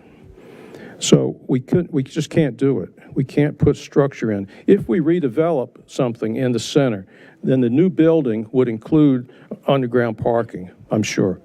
And so it would add to parking more than, it would be a net gain of parking, I believe, if we were ever to do something like that. But that's not in the plans. It would change the center. The parking garage in the front of the center also would have totally blind. You couldn't see the shopping center because of the structure in front of it, and that was unacceptable. How about parking management? Is there any way to just manage what you got better? I mean, I know it may seem counterintuitive. People just go where there's a spot, but is there a way to manage the actual parking better? Well, there's usually parking in the rear, except the prime times on Saturday, Sunday. There's usually some, I know because I go there all the time. There have been a couple of occasions, really just a couple, since I've been going to Eden for, like 30 years now, that I've had to drive around for 15 minutes or something like that. You can get a parking space, it sometimes is not hard, and you can't park in front of the store that you're going to, but that's the way it goes. But driving around the back, I've always been able to find something. And some days are, there are times when it's just incredibly busy, and people do park down the street at BJ's and across the street, and, it's the way it goes. Is there any opportunities to plant more trees there? Yeah, that's a struggle. Yes, we have, meetings, yes, we can add more green area, take away from parking. But not taking away from parking. Is there a way to green space? We can plant trees, and then our tenants are going to complain that their store can't be seen. So we need, it's a compromise kind of a thing. Yes, we have trees. We replanted a tremendous number of trees back in like 2006 or something like that, when we did the whole front area was site planned. We could do that. I would love to find a kind of a tree or greenery that doesn't block signs. The tenants are very fussy about that. Maybe lower height. I don't know. Okay. So I think Ms. Hardy has a question for you. Yeah, we were talking about parking management. So I've had the privilege of visiting the Eden Center for 30 years now, so since I was 14. So that tells you how old I am. The parking lot behind the Eden Center is actually not very well known. I know that you've added some new tenants recently, but on Dave Charter's kind of suggestion about parking management, I think signage and lighting would actually help encourage patrons to use the back parking lot, as well as requiring potentially your tenants to use the back parking lots, freeing up the front parking lot for patrons. Are both of those strategies something you all have considered? We did that before. It was a war with the tenants, and I don't know. We gave up. I think we told the tenants that they had to park in the back. They didn't do it. We told them they were going to get fined. They still parked where they wanted to park, and it's hard to tell what car is a tenant's car anyway. It was a war. It was just in that we don't want to do. I mean, our tenants are our. Those are our tenants. We care for them, and we don't want to be in battle with them. And they want to park in front of their store, and there's some that will abide by it, or at least make your employees park in the back, and they do that. But we patrolled it for a while as best we could. It just didn't work. It was too much problem. But parking management, there are other ways to do it. We thought about. We actually hired somebody to talk to us about it. How like Costco does, you go in, or they used to anyway, Pentagon City, I haven't been in years, and the thing would go up, and you have to get it stamped, and I don't know. It just didn't seem like it would work. And then you can't, if you don't get it stamped, you have to pay to get out, and it just makes enemies out of customers. So. I've heard before that we want more parking. We agree. We want free parking. We agree. We'll never charge for parking at Eden. If we did, we probably would have more parking available. But that's not worth it. So this relates some of my comments later on, but I guess I'm looking at the V8 Place Collective in the room. So you all have done an amazing job with getting the word out and communicating. And so parking management is largely about communication, right? And so if you can help let people know that there's a ton of spaces actually in the back and to use them, like this is a good place where you all can partner and actually solve a real business problem for the tenants and the businesses there. So I'm just going to plant that seed, and I'll share more about that later. Thank you. Thank you. That does. It kind of illustrates the day-to-day things that we try to make it work. All right. Okay, Mr. Frank, thank you for your comments or your responses. Let's go on now. Are there any other questions? I see a participant has his or her hand up. Dave? Well, no, not that participant. This is for the conversations now with City Council. And so, but I did see a hand up, actually, one of our colleagues who's remote, Mr. Snyder, wanted to ask a question. So, Mr. Snyder? Sure, thanks a lot. This is a quick one to planners.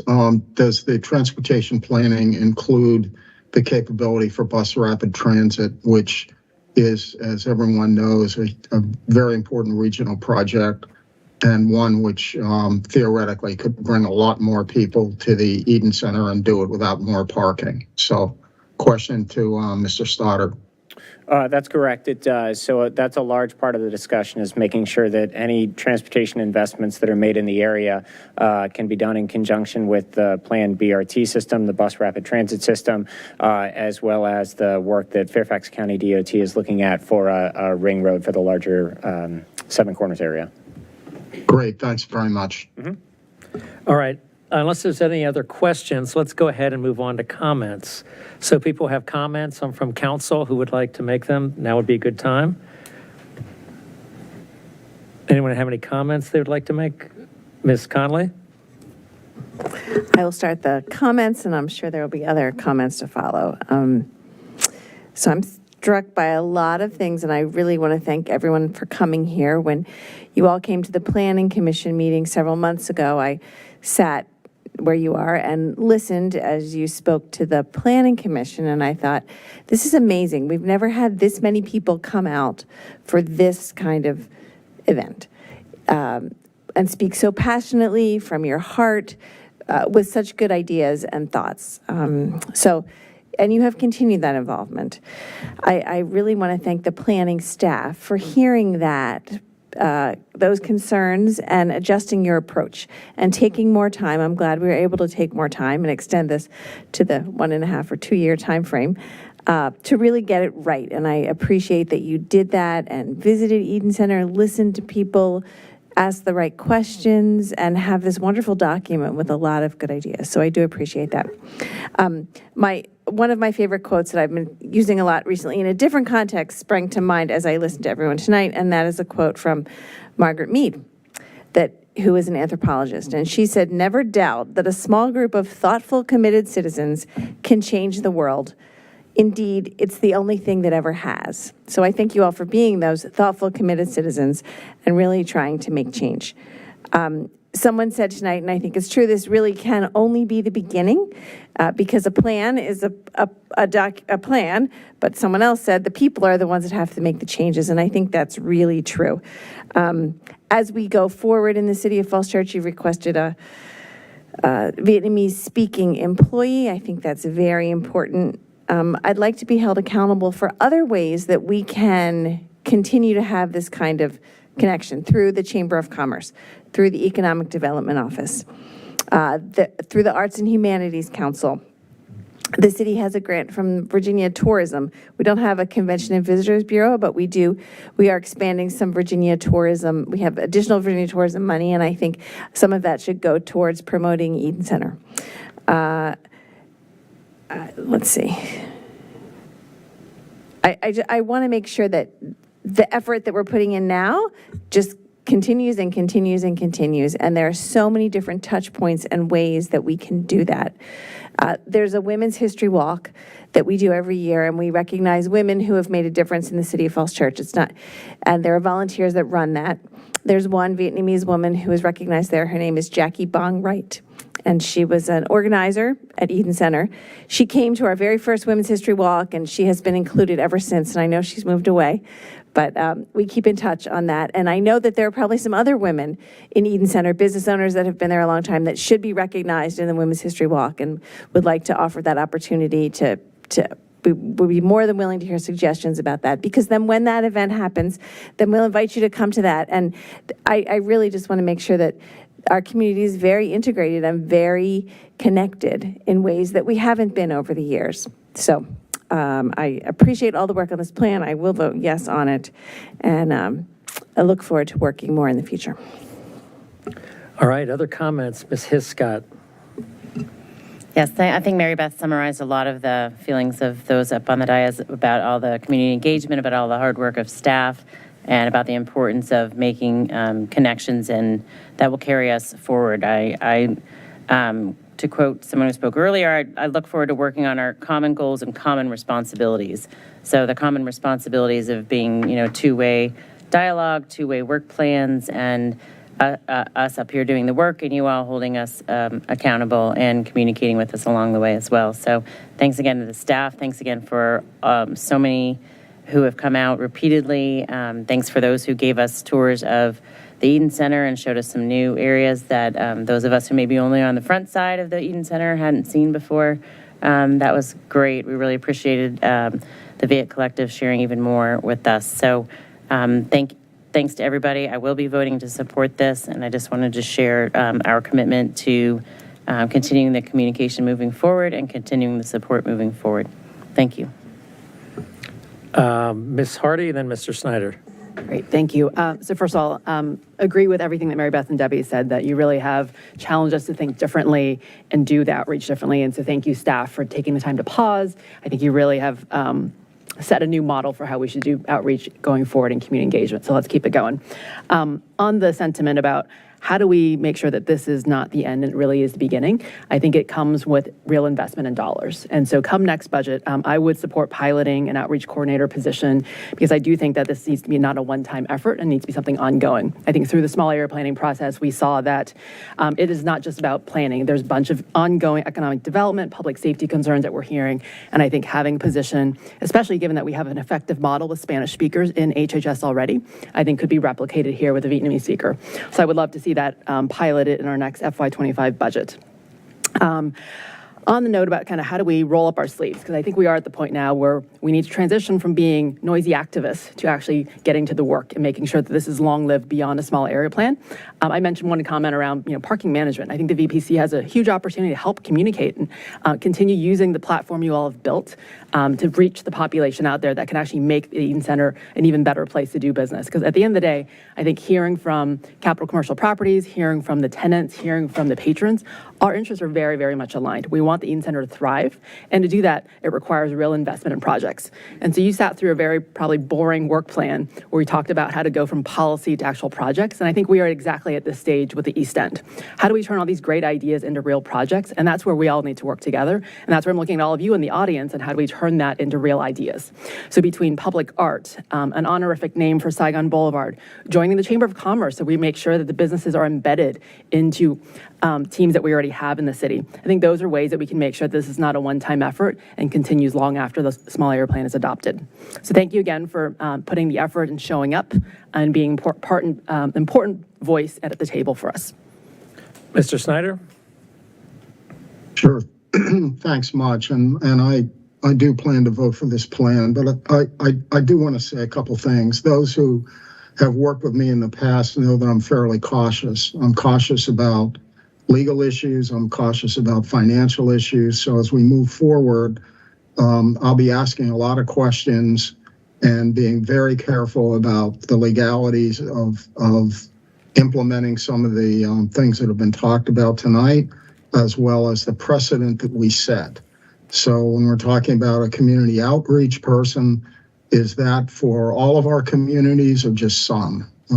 If it's for just some, then there might be an equity issue. Another point I want to make is the notion that any one property owner in our city has an absolute right to the return of the taxes that they paid to that property.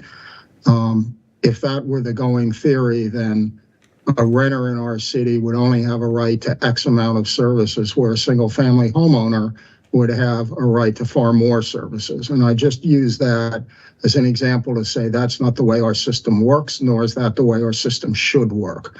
So I want to make sure that we're moving forward with the understanding that we really want to talk about our entire community, even as we focus on what can we do to respond to the particularities of this particular area. One other point, the speakers have been extremely effective and very persuasive.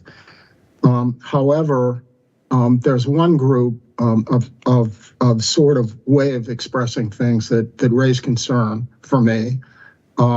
If you want a good response from me, don't make demands or phrase things as demands. I don't respond well to demands. What I respond well to is effective data and effective arguments, and we've heard a great many of those in support of this plan. So I want to end on a positive note. The whole idea here is to work together. I think we've learned some things along the way. We know we have more we have to do, but please keep in mind that we have an obligation to represent all of our citizens and all of our community, including the Eden Center community. Dave, you just muted yourself accidentally. Dave, you're muted. Well, some would wish I muted myself earlier, but I'll finish with just saying that let's move forward together on this, but recognize we have an entire community to serve as well as the community of Eden Center. Thanks very much. Thank you. Mr. Duncan? So this discussion is going to go on well beyond my time, but let me take just a minute to offer my opinions. I first would associate myself with pretty much everything that Mr. Snyder just said.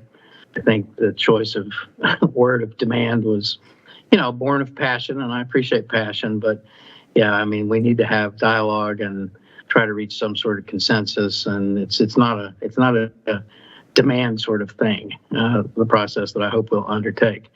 And I hope that process replicates to some degree the success that we've had on the West End. When I moved here in 1985, well, first I've lived in Northern Virginia since 1980, and remember going to Wilson Boulevard and the earliest, Vietnamese businesses around Clarendon and seeing all the changes that occurred there, 40 years ago. And luckily, the Vietnamese community, moved out to Falls Church and found a place that they've been able to thrive in for, a generation and more, and that's good. But back to the West End, when I moved here in 1985, the West End shopping centers were, Giant and so forth, were, architecturally completely ordinary, 60s strip malls. The businesses were pretty successful. We had a hardware store and a bookstore and a ice cream shop and a bagel place and Kentucky Fried Chicken and Pizza Hut. And, I have very fond memories of taking my kids to, things. There's a video store, but, walking there, which I tried to do a lot, was a challenge because the sidewalks were just little 3-foot wide strips up against the road. And the community invested in Broad Street bonds and put streetscape in and proper sidewalks. And, over the years, we cut down the amount of parking that was available and found that, there was still, successful businesses could still, thrive in that location. We built in some of the front pads with other businesses. To some degree, your parking situation is a matter of supply. If there's less supply, people will find other ways to get there. You'll get more walking traffic. At any rate, my point is that there was public investment involved. And so I'm encouraged to hear that, the staff is looking for grant money and focused on sidewalks and safe passage across intersections and all that. That's what I would like to see us devote our time to and our energy and our resources, because hopefully with that, you'll end up with the success that you have now at Birch and Broad, which is all the businesses that I just mentioned are all gone because, that's the way it goes. Businesses come, businesses go. But they've been replaced with, this generation's favorite hangouts, Taco Rock and the cookie, designer cookie place. And there's still a Giant, still a Staples. But, because of public investment, private sector was able, Federal Realty was able to, keep Birch and Broad rebranded and make it a successful suburban shopping center. And I would like to see some version of that happen. I have no idea whether, the Eden Center will be like Williamsburg and 200 years from now, we'll be celebrating Vietnamese culture, or if all that will pass and it'll be replaced with something else. If anybody knows the answer to that question, then, they're smarter than I am. But I would like to see us hang on to the Eden Center name. I think it's a global brand. I've talked to people who are involved in international affairs and, people in the Vietnamese government now, say, oh yeah, we know the Eden Center. Sure. Every time we're in America, we go there, which is interesting. I would, like to see us hang on to that brand. I'm not, as most people know, I'm not interested in anything that's little. I don't want to be little anything. I don't want to be necessarily east of anything. I want it to be a place. It's our place. It's Falls Church's place. And I like the Eden Center name. I think it's got a good brand.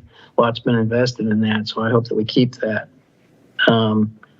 Anyway, I'm going to vote for the plan. I want to express my appreciation to the staff for carrying through, a very strong public engagement process. And I hope there's an awareness finally in closing that, Falls Church is very friendly to small businesses. There's something out in the water that says that, small business, because we're building some large buildings, small businesses are being driven out. Well, it's not really the case. I think if you look at the facts, you see a lot of reinvestment in places like, Falls Church Florist is becoming a new meeting house place. There's going to be some redevelopment at Stratford. there's been a lot of repurposing of small, entrepreneurially driven businesses. And that's because we're friendly to that sort of thing. We're friendly to all businesses because we understand that, a complete community has both small and large businesses. And I think the Eden Center can be a good example of that. Good Fortune Grocery Store is a big business. A lot of the other places are small businesses. I think they can exist peacefully and and successfully together. And, the city during COVID times helped funnel money to, a lot of businesses to keep them going. The Economic Development Office, has worked to find, as was mentioned, other locations for tenants who are, displaced by new development. Anthony's is a good example. We tried like the Dickens to keep them in the city, and eventually they ended up just over the borders in a place that's actually better for them than where they were before. And I think that, the Founders Row site gave permission, permit waivers, and regulatory breaks to some of the businesses there that moved to other locations within the city. And they've been replaced with, new modern businesses, which hopefully will succeed as well. So I think the city of Falls Church is quite friendly to small businesses. We just need a vehicle to express that a little more consistently and maybe publicly as regards the Eden Center. So sorry I went on too long, but I just wanted to offer those are my final and closing thoughts. Thanks. Phil, you're back to your old self. Well, You're back to your old self. And sad to say, my old self didn't know how to hit the mute button, and I still don't. We're working on it here. My doctor said, "Yeah, we're going to be able to get you back to your old self," and I said, "I think there'd be a majority vote that did not approve of that." All right, who else wants to say? Miss Leon. Yeah. So, I echo my appreciation for all stakeholders involved, the staff, for a multi-year process that this has been, right? So, the small area plan is a long-range plan, right? We apply it to the areas, right, to look at, well, what's the uniqueness about this area? What are some possible solutions? It's an aspirational, community-driven plan that talks about how we enhance public safety, address, elements of the built environment, housing, businesses, open space, public improvements, and the transportation, network that connects them. So, it is a start. I echo that comment and that belief because I've heard this before echoed by other folks. So, I'm looking forward to continued engagement and the next step, right, where, what this plan does is it helps enable the city to prioritize and, look at coordination of projects and really set the stage for public investment. So I'm looking forward to the dialogue. I intend to support, voting yes to this plan, but it is the start. All right, so I've got a few comments. Did you have a comment? Yeah. Okay, so our assistant mayor today has got a comment. I've been to the Eden Center before, and it would be a shame if all the great culture is just wiped out, and we'll have nowhere else to experience Vietnamese culture. That's a great comment. I don't think anyone wants that to happen, and that's why I think we're here tonight to plan for a better and stronger Eden Center that will be there for many, many, many years to come. But thank you for that comment. I grew up in this area, and so even from Adam's age, I was going by Eden Center. Remember when I think it was a Zaire way back when, unless I'm mistaken. And I remember those days, and I remember Clarendon as well, and how that's changed. But I do think the Eden Center, I know the Eden Center is a cultural powerhouse, and it's something that must be preserved. And I think everyone at this dais agrees that it will be preserved. One of the things that I take away from this conversation, maybe the most powerful thing is just the communication we're having tonight. There are particulars we may not agree upon, and we may not get it totally right. But at the end of the day, if we're talking and meeting with each other and have open lines of communication, I think we'll get it pretty doggone close to right in the long run. And so I would encourage the folks in this room and the folks who aren't in this room to stay involved in this process. And I know culturally for some people, maybe your English isn't so great and you feel uncomfortable speaking or going to a governmental building or whatever it might be. But I think collectively, we can do some really great things up there. And I think there are things that we can improve. We talked about some of them, having better crosswalks, better ways to get there by bicycle, better parking management, better environmental sustainability, better traffic management, streets that work for buses and bus rapid transit, for bikes, for people walking. And in some ways, the shopping center is still kind of stuck in 1960s with the view of everybody drives there, and that's why the parking is very tight. We need to find a way to get people there by metro, maybe who can walk up or find some other way to get up from the East Falls Church Metro. But I do think there's a lot of good things there, and that we don't want to lose them. No one in this room wants to lose the great thing we have right now. And so I think this plan is a good first step. I would encourage folks to join the Chamber of Commerce and other Falls Church, Greater Falls Church groups so that we can continue dialogue. But a lot of this is fall on the city. You know, I think the city has some responsibility as well, that maybe we haven't been as good at reaching out to you as we should have been over these past years. And I think that's going to change. I know it'll change based on what's happened in this room tonight.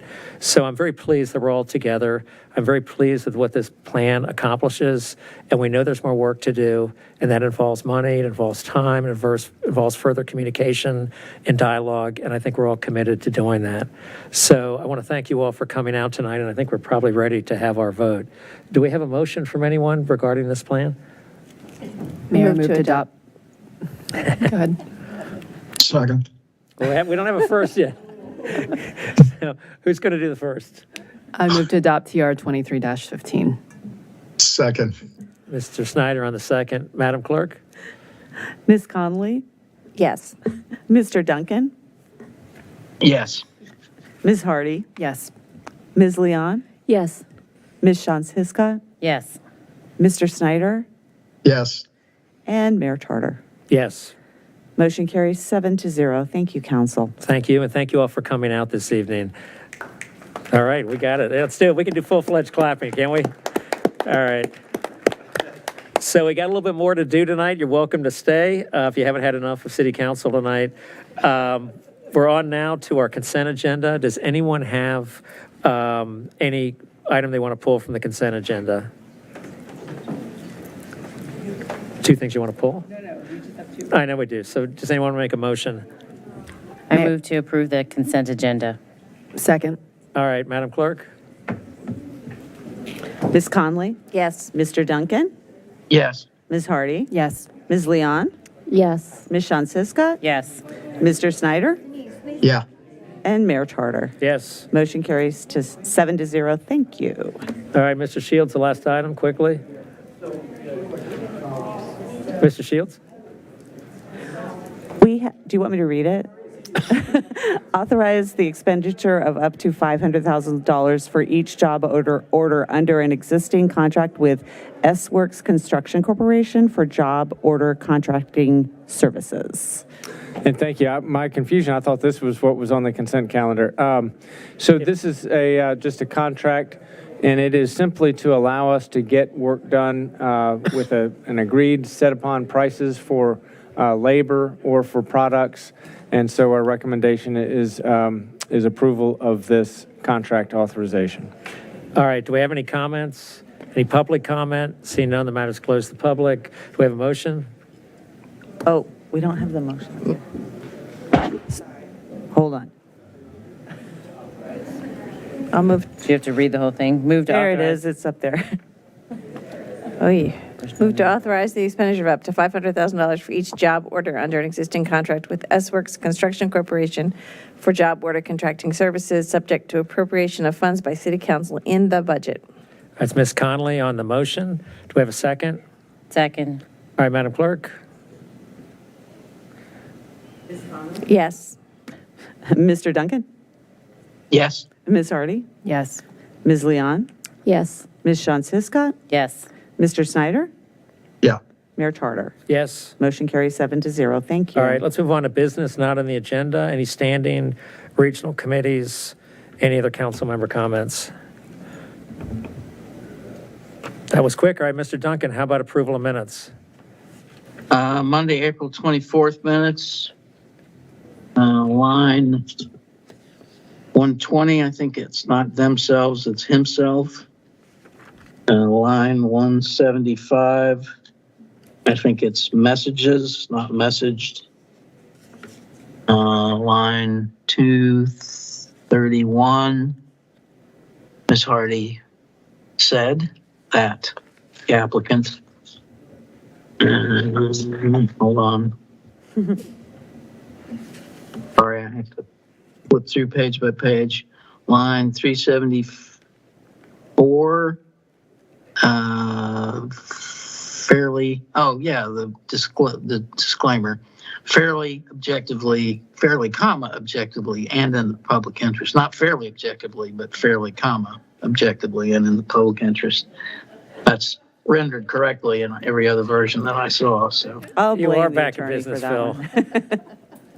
that one. Okay. And Celeste, you and I talked about the comments, the public comment section are correct in this. It's the next one that they're not. They've been Yeah, and I changed. dropped in the correct ones into that Okay. May 8th. Okay, so the minutes of, we'll have to do this separately because I've got to abstain on the one I missed. Move approval as corrected for the minutes of April 24th. All right, do we have a 2020. second? Second. Second. All right, all in favor? Aye. Aye. Opposed, abstentions? All right, what next, Phil? All right, May the 5th, I was actually not here for this one. This is the one meeting that I've missed. But still having fun. So the version that went out originally has been corrected by Celeste. The summary of written comments that begins on line 40 has been replaced with the correct summary of written comments for that evening. I won't go into the details of that. But what you have in your hands or on your screen is correct, I think. Line 240, a motion. Ms. Sean Ciscott. And line 277. Nobody. Community and asked, not asked. And that's all I got on that. So I move approval of the minutes of May 8th as corrected. All right, do we have a second? Second. All in favor? Aye. Opposed, abstentions, the ayes have it. Phil, for not being at that meeting, you had a lot of confidence. I abstained. I abstained from that vote since I was not. All right, Phil abstained for the last motion, but he did correct all I the. don't think you have to do that, but that's fine. All right, really? June 12th. June 12th, line 44. Sorry. Library board member or appointee, Stephen Morse. He's not just library board, Stephen Morse. He's Members, got it. actually, there were two. Yeah, okay, well, whatever. Line 146, there's a reference to the Tenor Hill Blues Festival, isn't it now called the Tenor Hill Music Festival? It is. Necessarily. Well, Okay. No longer the blues. I still remember it as, Yes, I know, that's a legacy name that we're all, comes out of our mouths. Line 182 needs, over unmet needs, period. Mr. Snyder supported, et cetera, et cetera. There's no period between needs and Mr. Snyder. got it, thanks. And line 330, 326 would be partially funded. Not just would partially funded. Okay, Those changes, move approval of the minutes of meeting June 19th, 2023. Second. Ms. Conley in the second, all in favor? Aye. Aye. Opposed, abstentions? I'm sorry that the meeting I missed had 5 different meetings worth of minutes. I just noticed that in the back copies. Man, I've got to go back and dig into my records and see. I think that got delivered to me in the hospital. When We approved all of them and moved forward, so you're off the hook. You know, We knew what kept you going, Phil. We and knew what Sophie you- what fixed you the lived for. typos. If you'd have told me that, I would have just given up the ghost right then because you don't we need wanted me anymore. to give you something to live for. Yeah, exactly. Well, thank you. All right, what else we got to say? Anything? All right, Move to adjourn. no? Okay, let's do it. Let's do it. I'll tell you what. All right, well, let's say we got a second. All right, all in favor? Aye. Opposed, abstentions? We are adjourned.